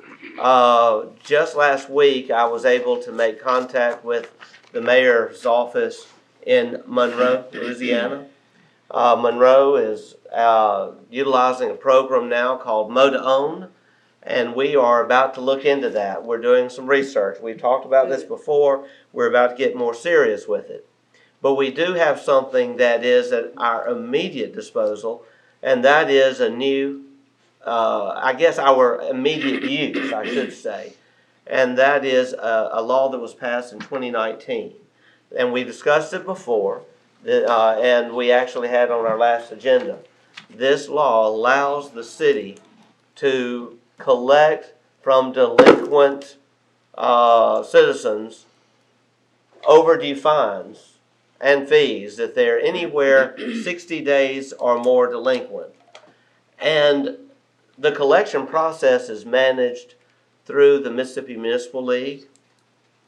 and letters are sent to these property owners, informing them of the fine they owe and the time period in which they need to pay it, and that if it's not paid, that it will be held out of their state income tax, and various charges will apply on top of the fine that they also have to pay.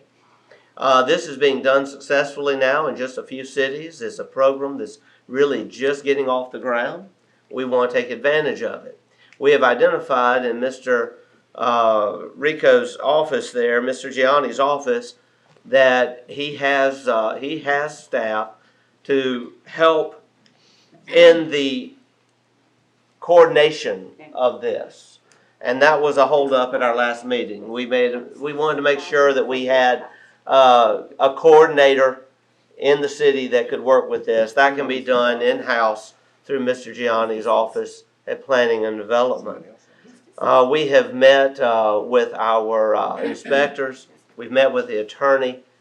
We have also met with Tim Sessions, who is Tim Cotton. I'm sorry, Tim Cotton, who is helping us, getting my Tims mixed up there. Tim Cotton, who is helping us as an attorney on the civil suit end of this. So this is where we are. We are, as soon as we can approve the agreement with MML, we're going to immediately start going through our list of adjudicated properties. We're going to identify the properties that have a single owner. Heir-owned properties are much more difficult to collect against. So we're identifying those properties that have a single owner that resides in Mississippi, because very likely that is an owner that will respond to a letter that says we're about to have a withholding on your state income tax refund. We're going to get those letters sent out. We're going to start that collection process. That money is going to go into an account all its own, and that money is going to be used as we continue further in assisting our public works crew in hiring the necessary contracted help. Every time we do this, it will have to come through the board. It will be done on a bid process. We're going to be looking very soon at a bid for at least 20 properties, those that Mr. Dollar feels that he does not have the manpower to handle. And we're going to get this going. But where the Mow-to-Own program going, while we're looking at what they're doing in Monroe, and they're also doing it in Baton Rouge, and I had the pleasure of meeting the mayor of Baton Rouge just last week, and we're going to reach out to her as well if we need to, is that allows those where we can't collect the fine, those that are heir-owned property, but those that have been adjudicated against, we can have neighbors step up, start mowing that property, and once we reach a certain number of mows and no one's come forward, that person can lay claim to that property. Now, this all obviously has not been totally tested through our city attorney and our Secretary of State's office that in the state of Mississippi oversees a lot of the issues regarding these properties. So we're just getting started with this. But in the meantime, we have, as we know, in Alderwoman Irving's ward, we have a property that is posing a threat to the neighboring property. We have already gotten a quote to demolish that property.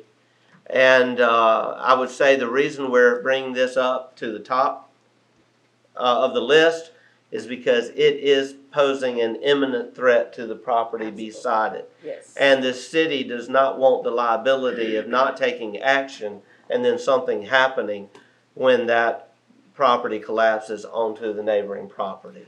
So it is a liability issue. We've got to get it cleaned up. It just has to happen. The motion has been made. The money, I am suggesting we do have funds set aside. We also, at some point, we've got to look at this.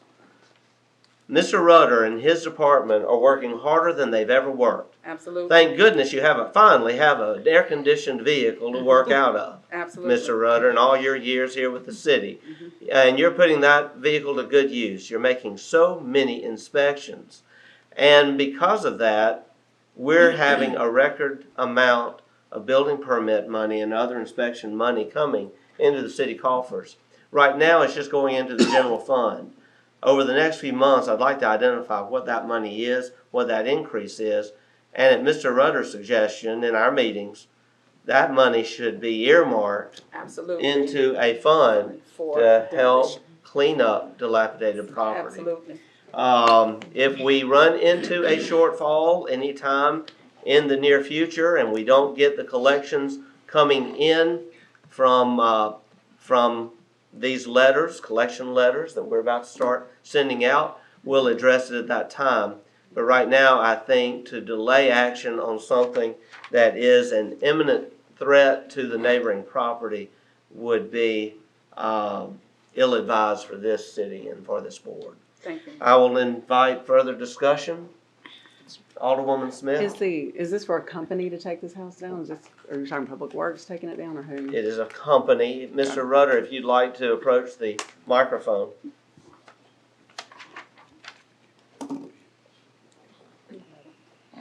It's the same company that took down the 5 during the time when we did it, and we actually have a fund that's still open that, you never got yours taken down. So there's still an account with some money in it because, Ms. Hall didn't get acted upon. People came before us and then they didn't want to do it, and then you changed to another property and they did the same thing. Am I right? Correct. So there's still a fund with some money in it. Thank you. Thank you. Thank you. Any further discussion? Yes, Alderman Dillard? Well, I think we just, in hearing you describe it, answered a lot of the questions at least I have, and there's evidence that we were able to do it in the previous year, but we set aside money specifically for that, and it went across the whole city. But the one thing that we do know is that we're having a hard time getting employees, but we also know that private enterprise, in more cases than not, are the most cost effective because the market dictates. If they're not cost effective, they will be run out of business. The idea that the city has to take care of everybody else's property inside the city except for its own is just terrible. Mr. Mayor, we have public properties, and I can name you one, a historic public property, other than it being owned by the city, would be condemned for neglect and overgrowth. And it needs to be. And so, but the city gets strangled with even that little 1 foot piece of grass out in front of somebody's sidewalk between that and the curb. Businesses and neighbors will not mow that. They believe that the city's responsible for mowing that 1 foot of grass. And it's all up and down Canal. We mow everybody's grass but our own. That's and right. there has to be a point where we have to use our resources for the betterment and good of all, and not for those that are just negligent and derelict of their responsibilities of their properties. And I think we're going to have to enforce it. Second to that, I do think contracting out for private enterprise is going to be the most cost-effective and successful means. You get 5 or 10 of them together, they can review them this time of years. It's more cost-effective. We can't hire the people. We don't have the equipment to do it, and there are responsibilities to go with it. So I am for this program. I would like to see it implemented on a city-wide basis. There aren't just dilapidated properties on the north side or the east side or the west side or the other side.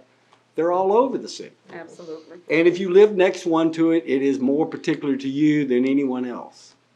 So, thank you, Mayor. Thank you, Alderman Dillard. Thank you. Call for the question. The question Second. has been called. We'll proceed to a vote. All in favor of the motion indicate by saying aye. Aye. All opposed, nay.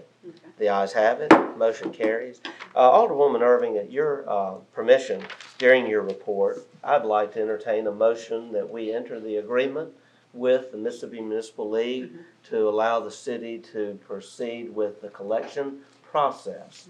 And in so doing, we would like to request that each alderman between now and the end of this month get with Ms. Anita Smith, who is our code enforcement officer who maintains our adjudicated property list, and identify 5 properties in your ward that you would like to be targeted for the first cleanup. And what we will do is we will look at the owners of those properties, and we are going to encourage you to try to make sure your list is properties that are owned by a single property owner who is a resident of Mississippi. We then can begin the process of bidding. As Alderman Dillard said, is the most effective way to do this. Getting that price, getting it started, and then getting the collection process started, and then within a few months, starting to build a fund that will pay for all of that. Alderwoman Smith? Thank you, Mr. Mayor. The debt collection agreement with MML, is that also for the court fees too as well, isn't it? It will automatically include the court fees Yes, also, and we already have a coordinator established there, Mr. Tim Cotton. And are we gonna earmark those for anything in particular now? Those funds that come from courts will go into the court fine. We have a budgeted income for court fines, and that budgeted amount has been low in this past year, and it will, I hope, get that fund back to where it needs to be. Oh, I thought that fund went into the general fund. Well, we'll check on that, but I'm Okay. thinking it does. All right. Mr. Mayor, Yes, Alderwoman Irving? I have a question, because I just want to really make a comment. Yeah. You said single property owner, and what we discovered over the years is that for the 5 years that I've been here, Yes. everything has actually been air property. Yes. And so you have more than one owner. So how will we address that? Well, the reason we're asking for single owners, those are the ones easiest to collect against using this formula. Okay. For those properties that are owned by air, we are looking into the mow to own policy. We also have not stopped. In fact, Ms. Smith was at the courthouse just last week researching titles for Mr. Tim Cotton, so that Mr. Cotton, as you know, a few months ago, we authorized Mr. Cotton to bring a civil suit against those owners, and that will likely be our avenue to address those properties owned, as you say, air property. Okay. Okay, yes. Just Alderwoman adding Smith? to that, it's because every property owner has to be noticed, and if Right. it isn't, then we can get in trouble. So that's why he's talking about the low-hanging fruit first, but eventually, Mr. Cotton's gonna do those researching, and we'll have to get the notices out to each homeowner, but we are gonna do it by the book and have it properly noted and documented. Mr. Dollar's staff, they're going to continue doing the simpler jobs, the mowing. So I would encourage you, when you're coming up with your list of 5, look at things that are beyond just mowing. Okay. All right, that would bring a contractor in. We will ask for the motion. We have not gotten the motion yet. So moved. Motion made by Alderwoman Irving. Second. Seconded by Alderwoman Smith. We've really had our discussion. I'll call for the question. We'll call for the question. Second. Okay, we'll proceed to a vote. All in favor of the motion indicate by saying aye. Aye. All who are against, nay. The ayes have it, motion carries. Thank you. Alderwoman Irving, you've had a very productive report. Back to you. Thank you, Mayor. I want to also say that I had the opportunity, an article appeared in the Natchez Democrat, that Spirit of Natchez, that's located at this point on Franklin Street, is closing and leaving our area.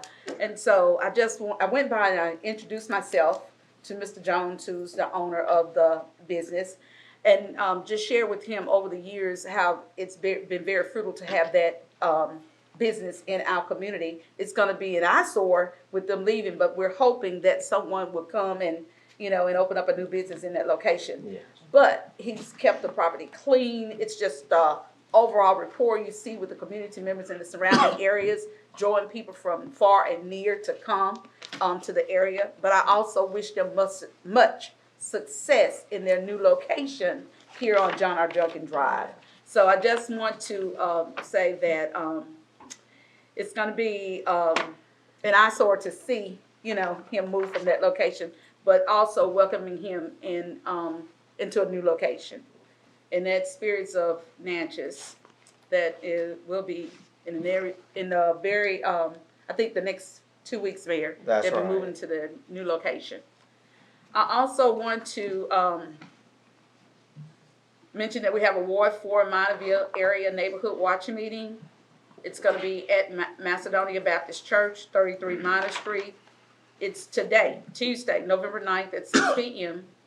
Our special guest would be, and I go in and put our Natchez Police Chief there, just in case he does come by. However, Commander Green, and we also have a special guest, Miss Matilda Stevens will be there to speak on behalf of her new program that she's the director of. I also want to acknowledge Mr. Hughes, who came to do the presentation. I am an educator myself. I would never, never have a negative connotation of anyone, a youth, an adult, anyone that wants to come and do something positive in the city of Natchez and in Ward 4. What I was referring to is that this project was not brought to my attention. I want to go back and pick, and I'm not going to harp on it for a long period of time, but I need to say this because I don't want it to leave. It's so negative. It's not. I have dealt with this kind of information for over 16 months in this administration. I've been quiet. I prayed about it, and I hope that it changes. I know that I have not been made a part of that project that has taken place, but I will say this. I walked through to water the garden, and I walked through. You see the impact and the positive difference that it has made. I'm all on board with that. But as an older person, it's the mutual respect that I don't get that needs to happen. Everything, and I sit and I observe, I take notation, nothing is said. The minute it happens in Ward 4, nobody brings it to my attention. It just happened. It was the same way when we did ribbon cutting at WTYJ. I went to pick my granddaughter up early from school, 10 minutes to 2. I looked down the street at the radio station. You got the police. You know, I'm like, my daughter said, let's go see what's going on. Ribbon cutting. I thought the event would take place at 4 to 7. It was 2 o'clock. 2 o'clock. So these things continue to happen.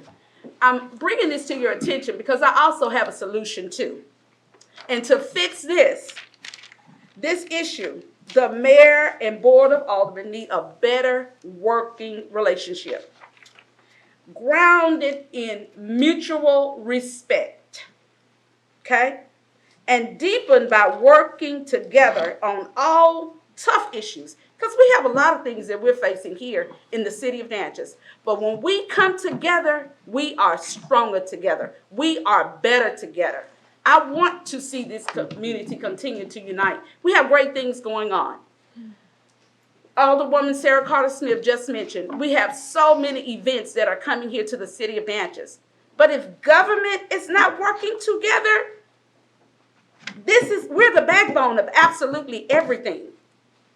And for us not to have a working relationship, I'm very disappointed in that. I've never been in an environment, been in an institution in the school district, and it takes all of us to make it work.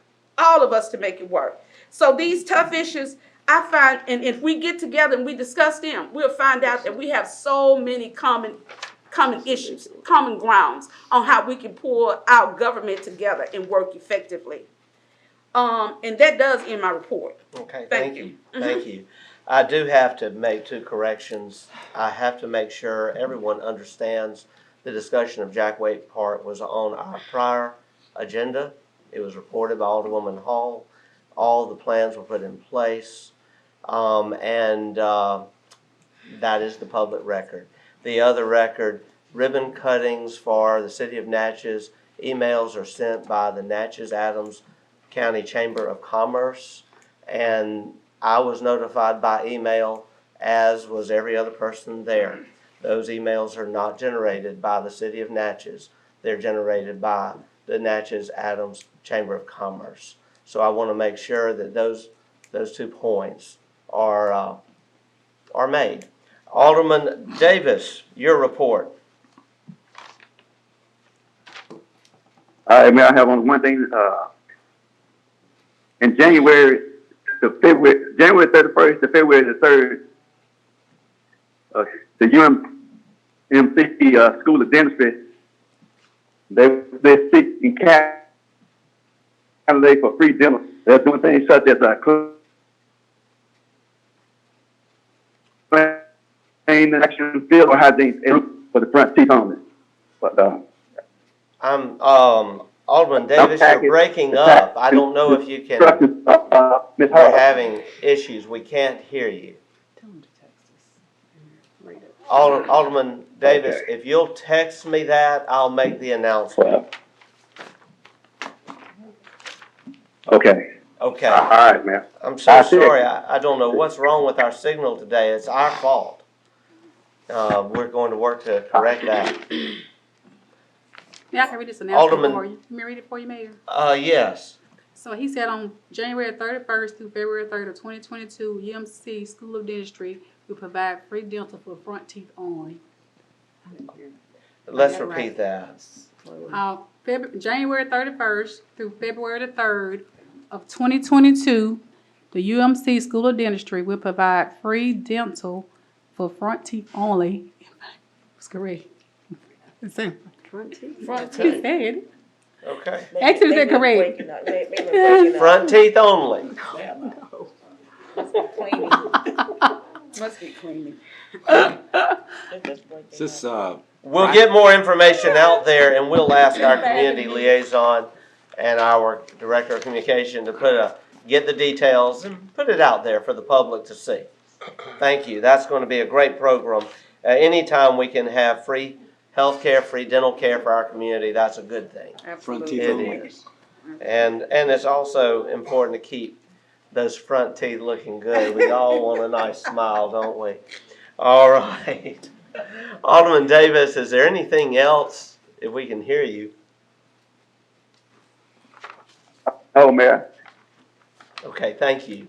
Alderman Dillard? Thank you, Mr. Mayor. Really just a couple of things, comments and requests. The final issue of the audit for, I believe it was fiscal year 2020, I think we had a draft. I've never seen the final copy. Usually all the aldermen and the mayor gets a copy as well. And the city clerk, can you find out? We'll get those copies. They haven't, yeah. And we'll get those copies for you. Yes, sir. Right, and our last budget report from the previous fiscal year, which would be 2021, there were still corrections and amendments being made to that, and the clerk may be able to respond to some. Have those corrections and amendments been made to the ending of fiscal year 2021? You mean the amended budget? Yes, budget? It's the amended budget, yes, sir. So Mr. Wallace sent us some more stuff on yesterday. Have we seen them? No, he sent it yesterday. Then we're still putting those in. Okay, so when do you think we will see They'll them? be published, yes, sir. They'll be published before I leave. Yeah, because I'd like to, I think the way that at least the budget status report, and I have to point out to the public and to the board as well, there's two things we're talking about. There's a budget, and then there's this report that goes with it. Most of the time what we're looking at is this report, which goes into a lot of detail. But the other sheet is actually more critical because that's what you approved and that's what's presented to the public as well as the state. It has to, over the course of a year, there are various things that go on and they have to be amended and adjusted. And that's what we're looking for. The report, as we left it from the last year, it was obvious that it had not been amended. The other thing I'd like to talk about, Mr. Mayor, is I brought this up, and I think I'm going to need to put it in the form of a motion, is that I think we should have the IT director look into the possibility of providing all members of the Board of Aldermen and the mayor with laptop devices so that we can send and receive communiques through these devices. And I think of it as almost like my city mailbox. And you say, well, you got a phone and you got your home. Well, one, my phone, and you have to fumble around with it. That's not as, and you can miss a lot. Two, I don't know about you, but if I go on my computer at home and I look up for sneakers, then I'm gonna get 20,000, ads for tennis shoes.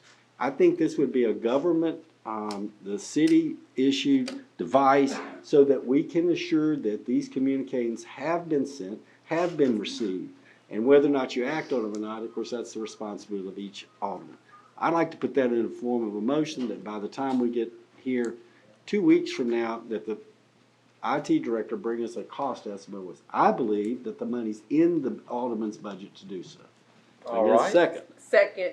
The motion has been made by Alderman Dillard, seconded by Alderwoman Irving. Discussion, Alderwoman Smith. I just want them to check, and I brought this up a million times too as well, and I thought at the last meeting we were gonna look into it. I know ceasefire, you can a lot of times get them for, we have ceasefire, that is our carrier. Works for me. If we can get our IT department to check on getting it through ceasefire, and they've got the deals for that. Thank you, Mr. Mayor. Further discussion, Alderwoman Hall. Yes, I would like to say, any communication that comes from City Hall, email is on our city Phones. and It is. email. So all communication is sent, It is. including from the clerk's office. But what device is it received by? Your phone, your Apple II computer at home, or Whatever the email you give them. right? To send their email to, whatever you tell them to send it to. Fair enough. So But as being a able to person, access it, We have to be responsible for our own communications. well, we are not responsible. Well, you're right. I think we all either need to get new phones, or all get new laptops, or none get any, or none get all. Alderwoman Smith. Okay, so whether you're communicating from a phone, a laptop, a tablet, whatever, you still have to look at all your emails. And one of the good problems we're getting to is we have a lot going on. There's more going on in the city now than ever. A lot of good things, so to sit up here and complain about it, these are good problems to have.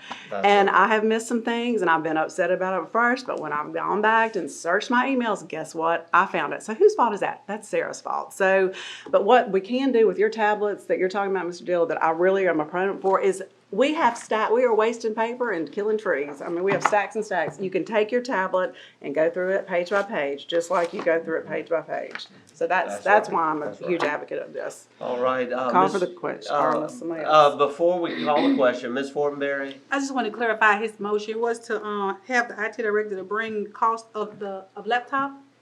Well, whether it be a laptop, a tablet, let's put Okay. it in generic terms. An Okay. electronic device that can easily be carried and on the person, as well as be, situated in a place. I would suggest that it have the capabilities of a keyboard, so I don't have to keep typing with one finger. Okay, okay. All Thank right. you, Mayor. All right, the question has been called. Second on the question. Call the question. Call. All right. Well, the question's been called. We'll proceed to a vote. I think Alderman Smith seconded it. Yes. Or Oh, called yes. it. I was just asking for the second to the call question. Now we will proceed to a vote. All in favor of the motion indicate by saying aye. Aye. All opposed, nay. The ayes have it. Motion carries. Thank you. Alderman Dillard, does that conclude your report? It does. Thank you, Mr. Mayor. All right. Thank you. We will now go to our city clerk's. Oh, before we do that, let me clarify something. Okay. I just got this. Alderman Davis sent this to me. Dental Mission Week, January 31st to February 3rd. The School of Dentistry is seeking candidates for free dental treatment. They will provide these services only: cleanings, extractions, fillings, oral hygiene education, oral cancer screening, root canals, front teeth only. That's what it was. That's where front teeth comes in. Applications are available at the School of Dentistry or at your local Veterans Affairs facility or liaison. This is a great thing. We're going to ask that more information be put out on the city's website. Great job.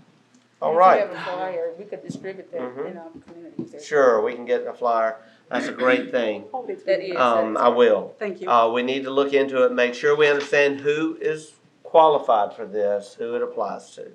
Now, the city clerk, Ms. Fortenberry. Thank you, Mayor. Ask the board to consider approving the claims docket. What is the pleasure of the board? So moved. Second. Motion made by Alderwoman Hall, seconded by Alderwoman Smith. We will proceed now to discussion. Hearing no discussion, we'll call for the question. Second. We'll proceed to a vote. All in favor of the motion indicate by saying aye. Aye. Aye. All opposed, nay. The ayes have it, motion carries.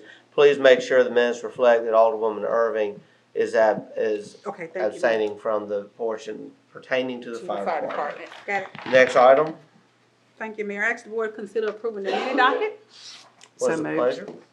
Alderwoman Smith has made the motion, Alderwoman Hall has seconded. I got a Discussion.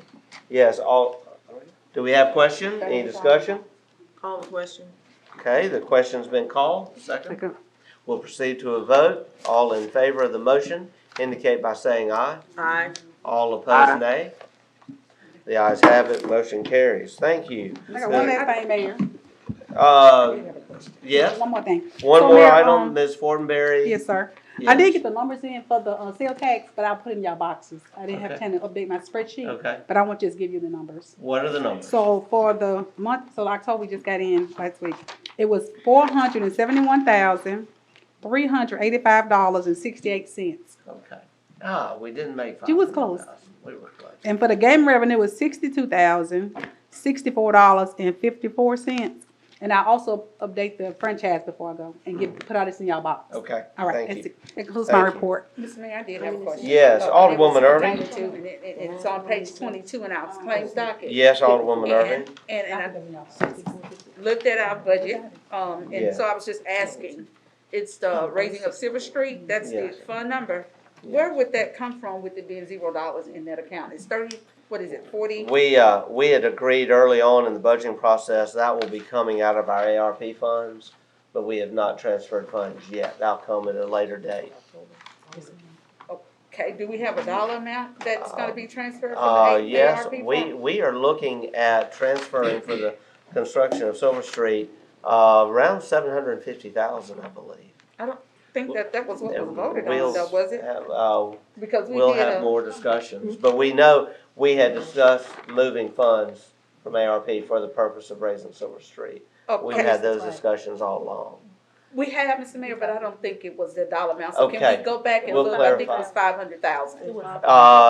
If it was 500,000, we need to have discussions on that, and I can give you an update on that. Actually, just had a conversation on that, Friday evening with the, CEO at American Cruise Lines.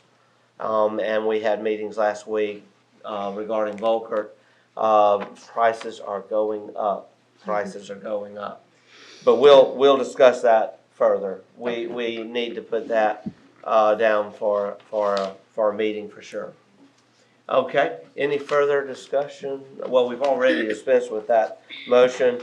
Anything else, Madam That Clerk? concludes my report, Mayor, thank you. Okay, thank you. City Attorney, approval for the Association Film Commissioners International Membership paperwork. This paperwork should be in your packet. This is the Visit Natchez through Mr. Devin Heath applying for membership in the Association of Film Commissions International. They intend to assist with film projects in the city of Natchez. This had happened before 2015. It's kind of slowed down, but they want to revitalize this project. In order to join the Film Commissions International Association, they need an endorsement from the governing body, and all this is an endorsement by the city of Natchez for this project, or All right. their membership. So All do you right. need a motion? I need a motion. So moved. Motion made by Alderwoman Irving, Second. seconded by Alderwoman Smith. Discussion on the motion. Call for the question. Second. The question's been called. We'll proceed to a vote. All in favor of the motion indicate by saying aye. Aye. Aye. All opposed, nay. Aye. Okay, the ayes have it, motion carries. Thank you. Anything else, Mr. Callaway? We've already done the police contract. Ms. Fortenberry sent out a resolution we will need to do before she leaves, regarding bank accounts. Okay. I think we can do that. All right. All right, Later. thank you. Thank you. All right, with that said, we will now move to the mayor's report. And we've already taken care of the first item. The second item should be very easy. Approval to advertise for bids for January annual cleanup of Dr. Martin Luther King Jr. Street. As you will remember, we cleaned that street from one end to the other.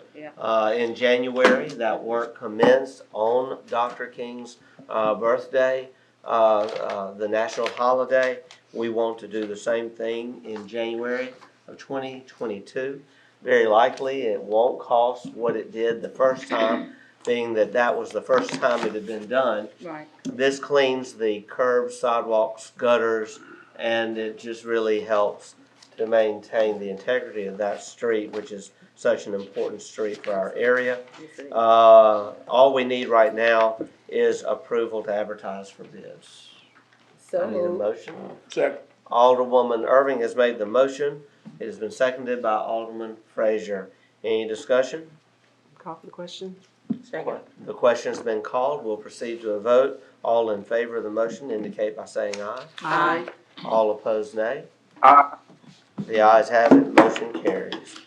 We're still hearing you there, Alderman Davis. All right, and we'll ask that we proceed with that bid process immediately. The next item we've already discussed, that is Public Works staffing needs. The next item, discussion of broadband options for Natchez. The very lengthy contract that you have is just for you to review. We just received this actually over the weekend after some meetings we've been having with a company called NEO, N-E-O. And I have some information on NEO that I would like to provide to everyone. As everyone knows, broadband is now considered a major need throughout our country, throughout our state. We had a year ago desired to pursue an arrangement with a company called ARRA, A-R-R-A, to see if they could assess our community and provide information to us on what it would take to have uninterrupted Wi-Fi available for much of Natchez. That was prompted by the fact that ARRA had recently been given the contract and provided equipment for routers in the Dallas County School District, and that became one of the first districts in our country to be granted Wi-Fi for their students to use and to be able to access from home. As we worked through meetings with ARRA, we realized that ARRA was good at providing the equipment, but they weren't in that area of expertise regarding a business strategy, business plan, business development. So upon further research, we have determined that NEO, N-E-O, is actually the business partner that made the Dallas County School project possible, and NEO actually brought ARRA and their equipment into play there. And so we have had some meetings with NEO. Most recently, just last week, had 2 meetings, and they would like to propose to the city an arrangement that would allow them to, on the city's behalf, develop an assessment of our Wi-Fi capabilities and our Wi-Fi needs, our internet needs, broadband needs, and to, on the city's behalf, pursue grant funding at no expense to the city. We understand that $10 billion has been provided in grants all across the country right now, and the deadline for applying for those grants is coming up in either the end of December or in January. They would, at no risk to the city, on the city's behalf, develop a strategy and apply for the grants. And if they got the grants, begin in partnership with the city implementing implementing this strategy and this technology. Again, taking all of the risk, the city would then be allowed to cost share in the benefits and reinvest those profits into expanding the system. It's a great idea, but what I'd like to do is encourage us to have a meeting of our Utilities Committee. Alderman Frazier is the chairman of that committee. I'd like for that committee to meet with NEO to get into more detail on what they are wanting to provide, and I'd like for this to be done very soon and a report given at our next meeting.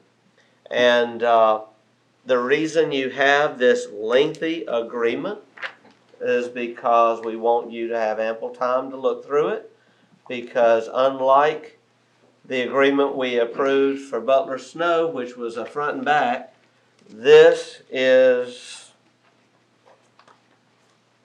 how many pages? I think it's a lot of pages. So with that said, there is no motion needed, but what I would like to do is ask that we schedule a meeting of that Utilities Committee right away, coordinate it with NEO, and then allow this to be discussed at our next board meeting. Mr. Mayor. Yes, sir. Alderman Frazier. Yes, this is something that is very needed all over the city of Natchez. I like as you say, we're gonna get together when all the committee members that's on the Utilities Committee, we need to get together, and get in touch with you people. Are you gonna set up the meeting? Yes, sir. We can work with you in setting it up. Okay, just let me know when we get ready to form the meeting. We have everyone there, and like I say, now come back and give a report, and we can all get together and see what we're gonna do.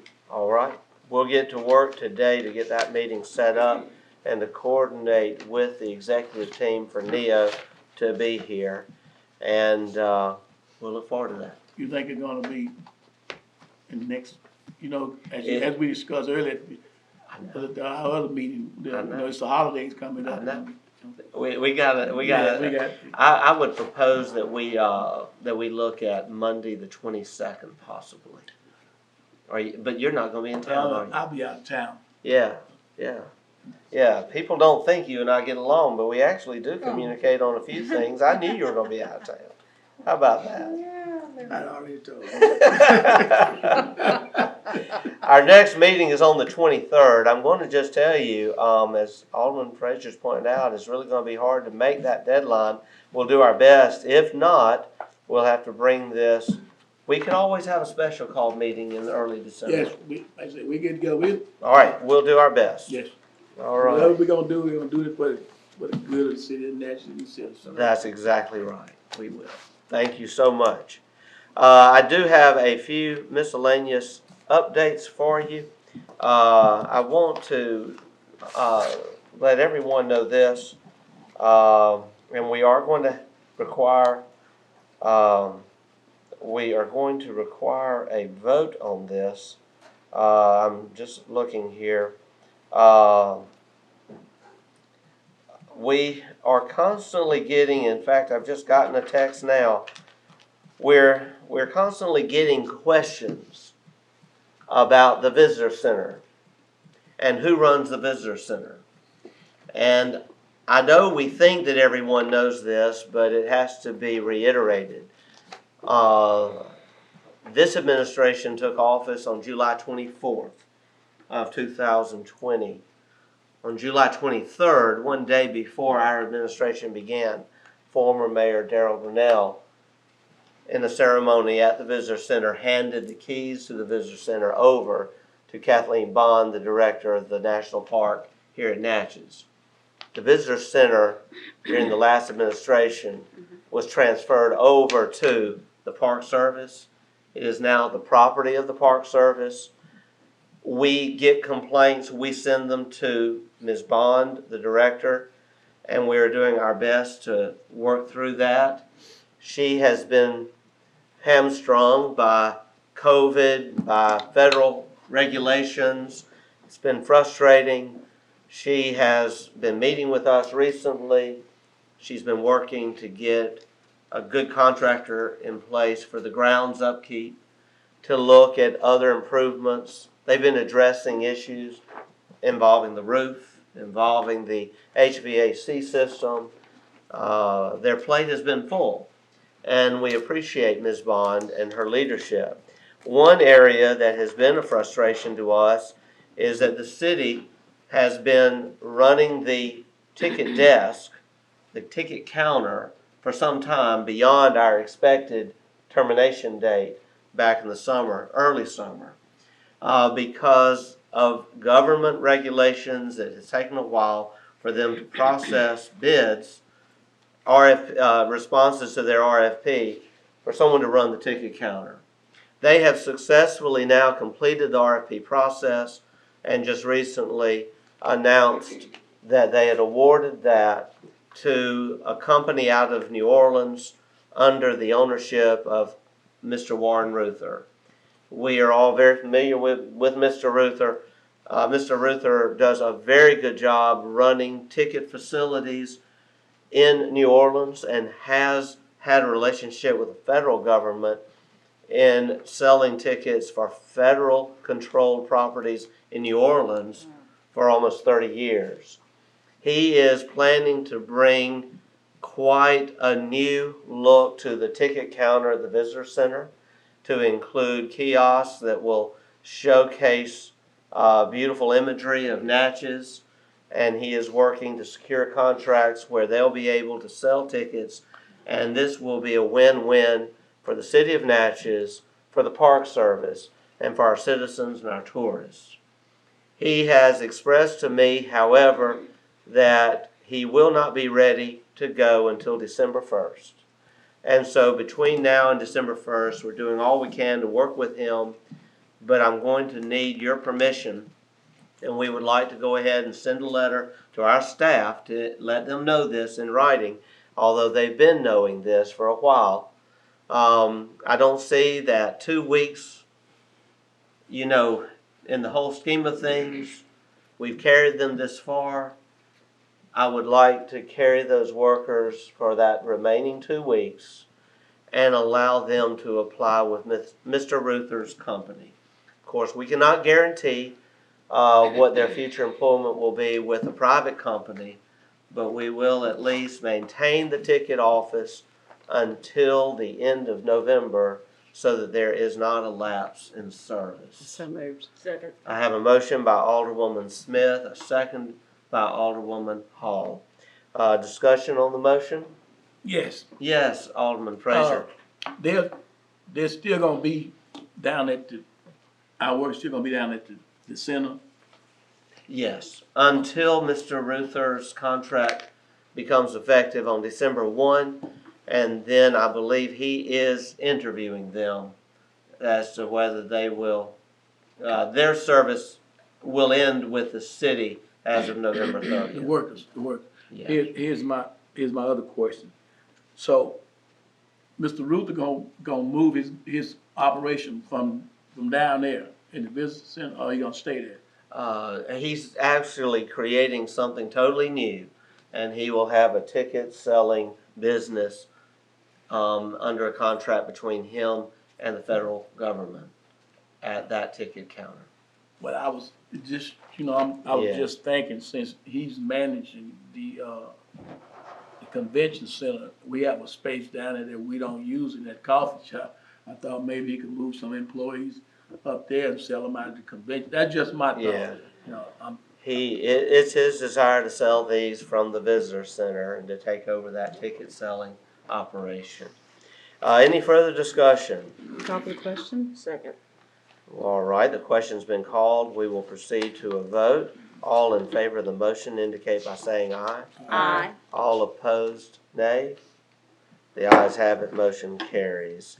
I want to also give you another few updates.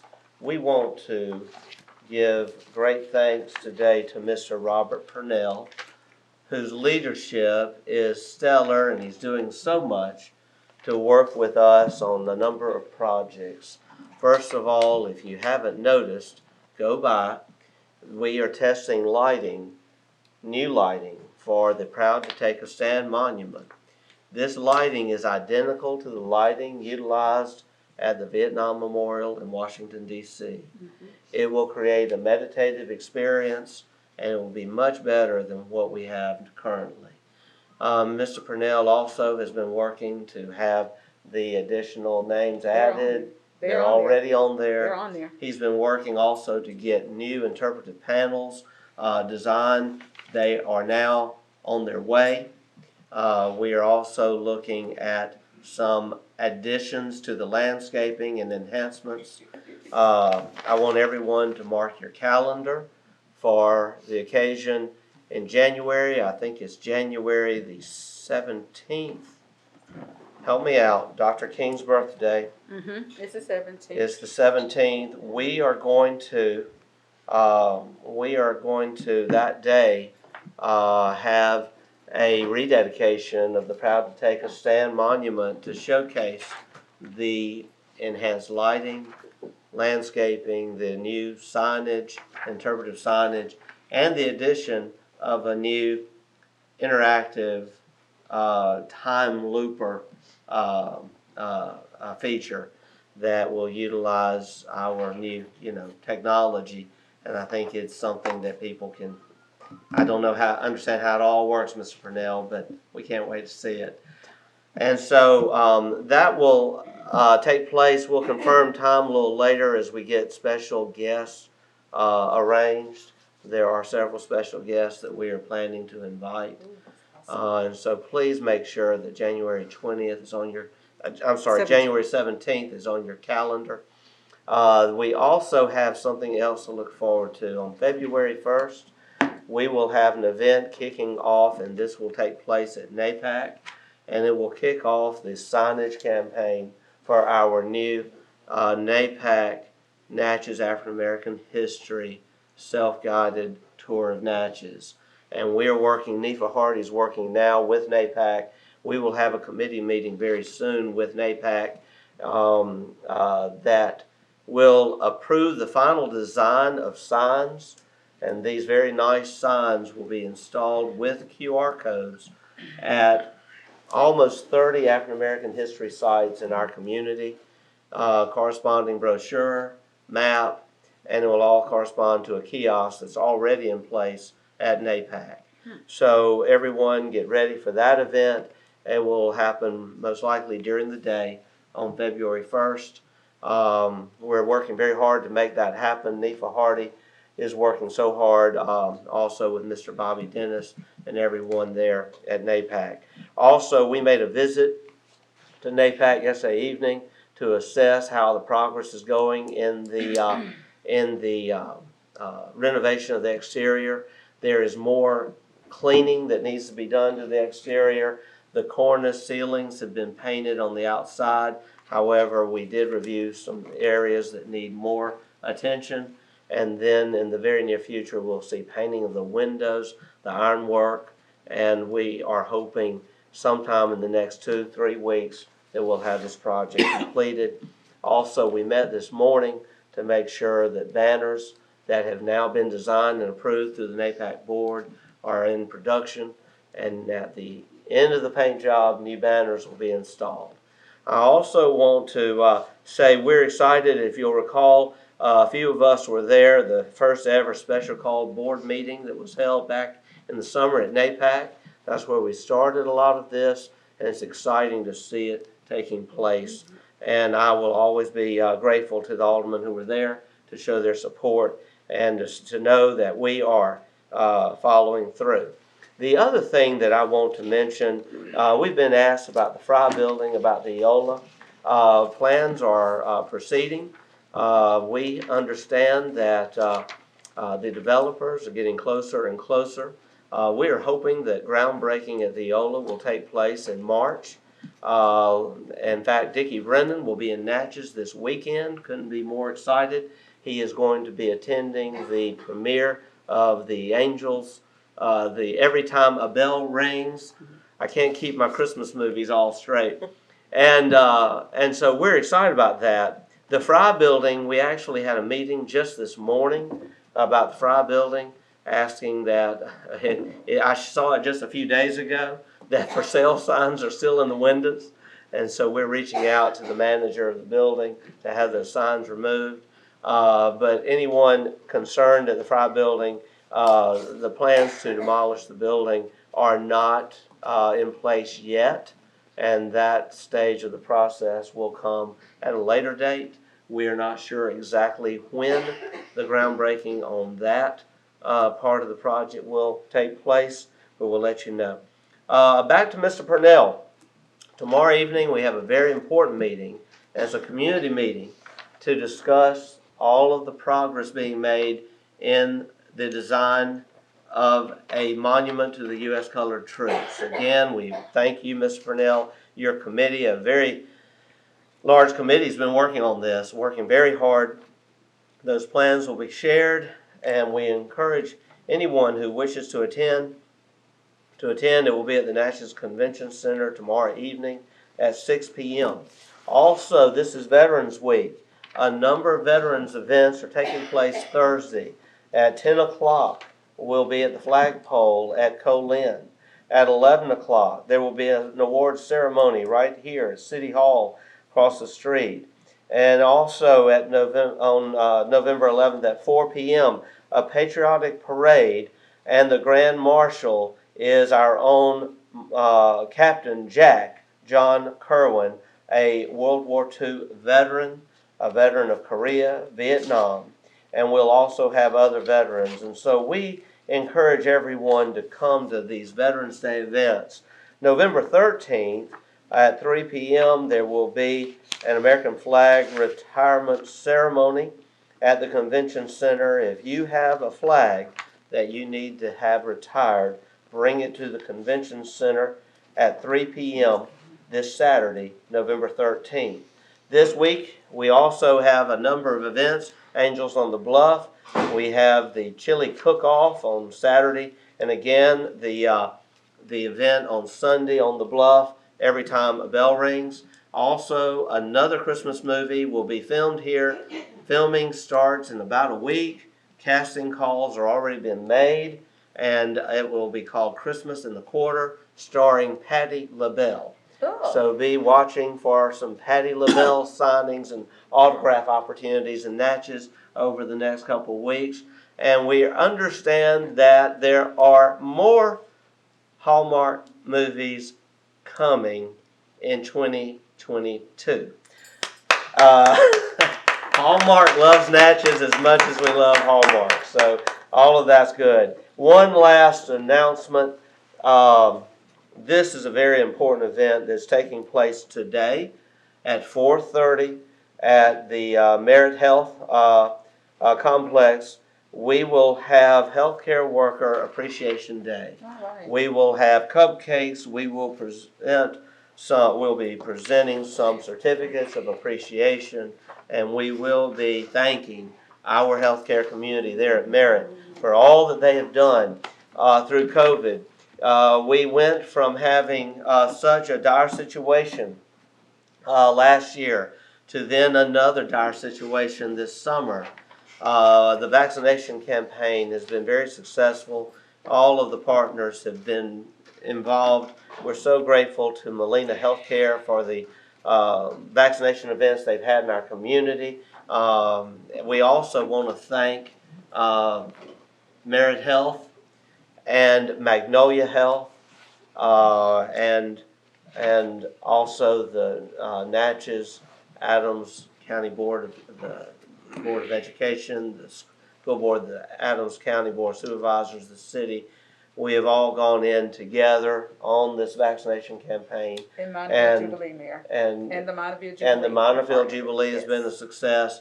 And it was just a couple of weeks ago that it was released that as of that moment, they had 0 COVID cases in the hospital, which is a tremendous improvement for our community. So we want to invite anyone who wishes to attend to come to that event today at 4:30. Also, Alderwoman Irving, one thing, Alderwoman Irving, I actually would like to be at the beginning of your community neighborhood watch meeting. Absolutely. The only problem is I have another commitment at 6:45, You can come. and I won't get there until about 6:15 because I have to be on the radio at 5:30. Gotcha. And I have to be at this event at 4:30, but I do want to be there.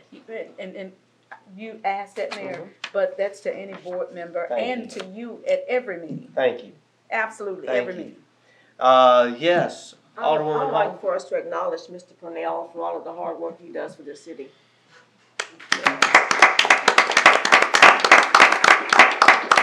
Mr. Purnell, did I leave anything out? No, you talked about the You might have to come to the microphone.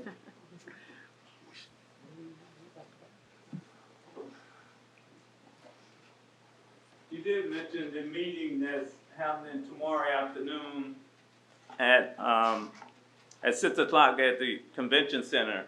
And basically what it is, we have a committee called the U.S. Colored Troop Monument Committee. We have the committee, but we want the community to be involved in whatever, where we put it, what it looks like, what type of technology it's going to have. And so we're inviting everyone out tomorrow at the convention center at 6 o'clock. And we'll hear your recommendations. We got forms you can fill out. We have email addresses if you want to, if you have a specific thing to go to any one of the committees. So rather than getting up and having everybody listen, you can put your question down, put your email down, and if it's the site committee or the monument committee, we have a finance committee, and we also have a history and research committee. So if you think you're a descendant of the U.S. colored troops, there's a mechanism in which you can find that out. And so I want to thank all of the press, thank the Democrat. We've been in the paper, we've been on YouTube. So we're just trying to get the word out. So we'd like everyone to show up and, you know, have some thoughts about it, because this is not the committee's project. It is the community's project. The community's project. I'm sorry? Yes. Thank you. So if those who can't make it, they can also sign up virtually and participate that way. So we did everything we can, that I can think of anyway, to get this word out and get everybody engaged in this project, because again, it is not a committee's project, it is a community's project. All right. Thank you. Thank you, Thank you Mr. for the Purnell. opportunity. Thank you. I also want to say Ms. Nefa Hardy has been working very hard to assist Mr. Purnell and assist in all these other things and all the Halloween events. We just appreciate you. Nefa, as has been mentioned earlier, very successful Halloween events. Everything went off just wonderfully. Thank you. And for all of those who helped. I do need to give one last update. I mentioned American Cruise Lines. Had a very good meeting with American Cruise Lines Friday evening by phone, and we have been looking at the plans. American Cruise Lines Viking still on tap to pay $500,000 toward this project. However, the costs have been going up. We're expecting the cost is going to be somewhere around 1.2 to 1.25. We're looking at the money very carefully. We will have a meeting soon to discuss the ARP funds. But in addition to that, Mr. Johnston, I believe, is working to see if there are any other funding sources out there. Just know that the plans are moving forward.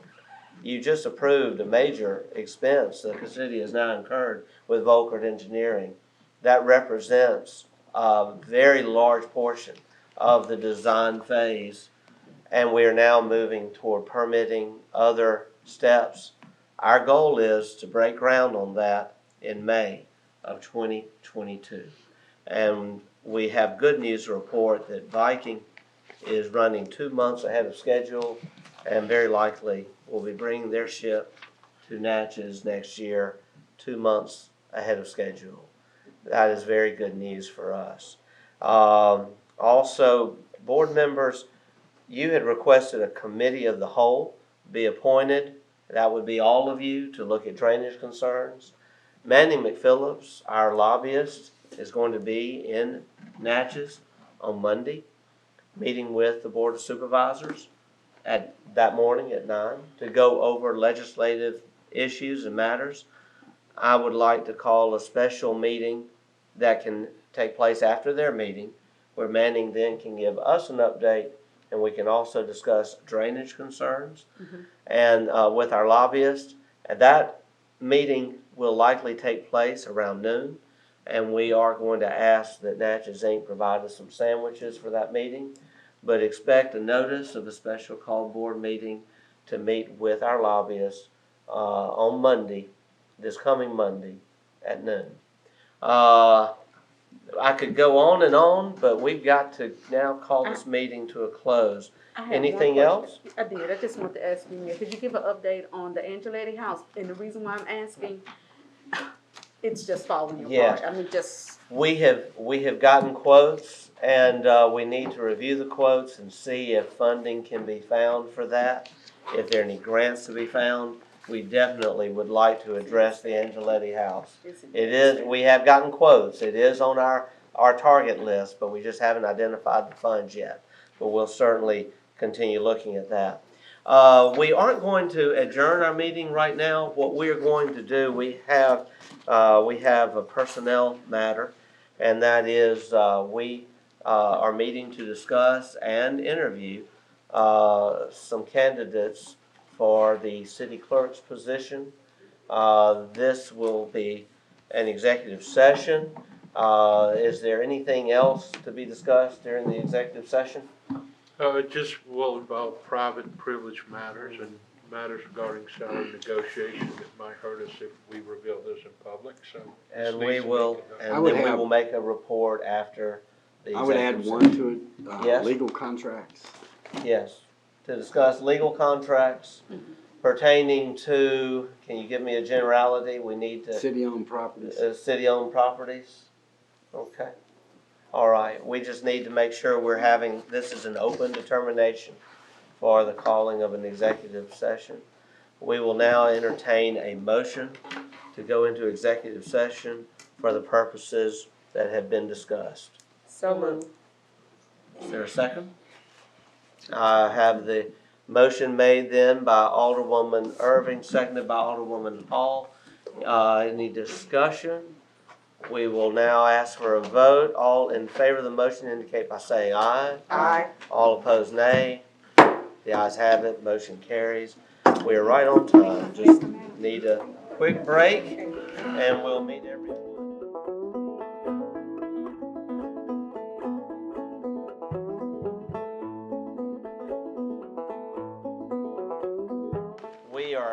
We are back. I'm going to entertain a motion to adjourn our executive session. So moved. Second? Motion made by Alderwoman Smith, seconded by Alderwoman Hall. Any discussion on the motion? We will call for the question. Call, second. We'll ask any opposed to the motion. Hearing no one opposed, motion carries. We are now back. I have a brief report. We had an executive session pertaining to personnel matters. We were not able to discuss contracts today because of the amount of time. So the only thing discussed was the personnel matter pertaining to the city clerk's position. There were 3 applicants interviewed and no action was taken. And we are now back in regular session. Mr. Mayor, Yes, Alderwoman Hall. I move that the board hire Rachel McKenzie as our city clerk with a salary to be negotiated as advertised. All right. Second. The motion has been made to hire Ms. Rachel Megan McKenzie as the city clerk, salary to be negotiated seconded by Alderwoman Smith. Any discussion on the motion? Yes, sir, Mr. Mayor. Yes, Alderman Dillard. First, I'd like to just make for the record, we have 3 very qualified individuals that responded to our ads. And Mr. Mayor, I think looking more at our city clerks, we really almost need to look at all these individuals to fill the spots and where they fit and where they contribute towards us. And I'd like to say that, you know, the city of Natchez, we want to take the position that we're not hiring, and of course we are, but the fact is we want to offer them the opportunity. These are young women that are professionals, and they will have a career path, and that the city of Natchez will invest in them to take them to their fullest heights, provide them all the opportunities and the resources, and all we ask in return is their success. And if we offer it to them like that, we're not offering you a job, we're offering you a career and a professional career where you will be among other members of your kind in the state and be able to participate at those levels.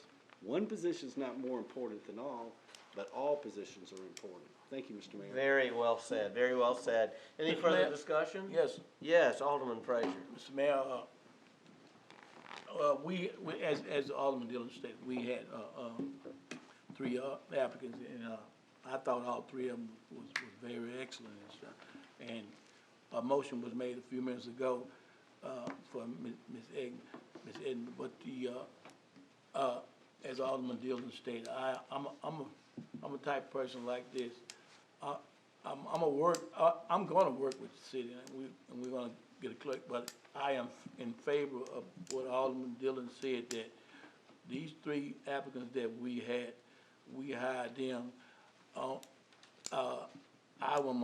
gonna vote a yay, but on the request that these other 2 be hired in that position as deputy clerk, or whatever position is open for them. Well, right now, thank you, Alderman Frazier. Right now, we only have one motion before us.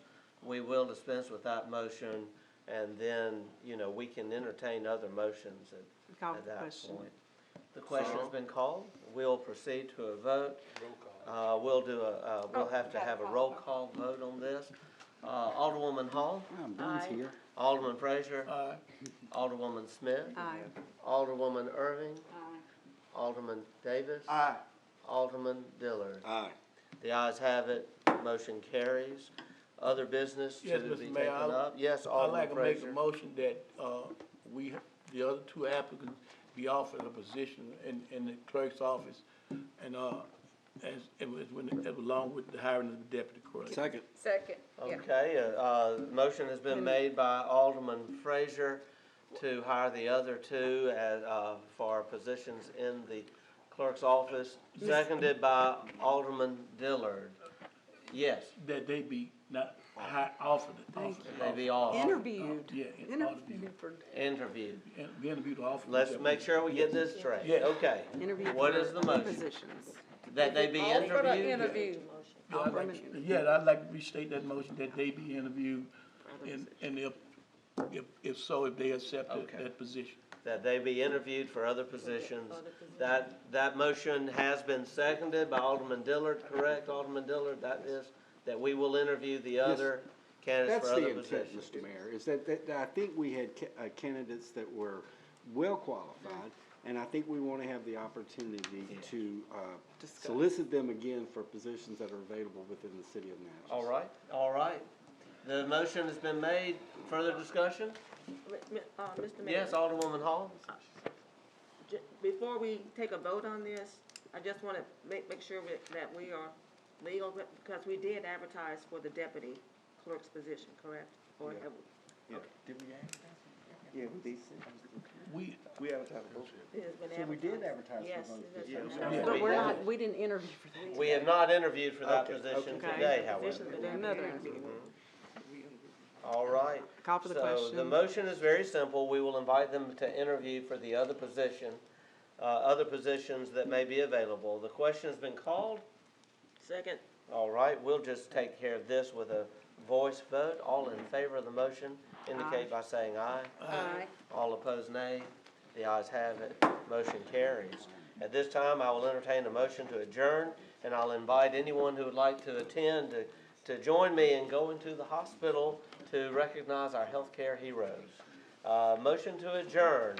So moved. I think Alderman Davis made the motion. Second. Seconded by Alderwoman Irving. Anyone opposed to the motion? Hearing none, motion carries. Thank you. I'll remind everyone, a special call board meeting next week. That's Monday, to discuss our legislative items, especially our drainage issues. What time? It'll be at noon, and it'll be right here with Manning McPhillips, and we will have some sandwiches delivered. Unlike today.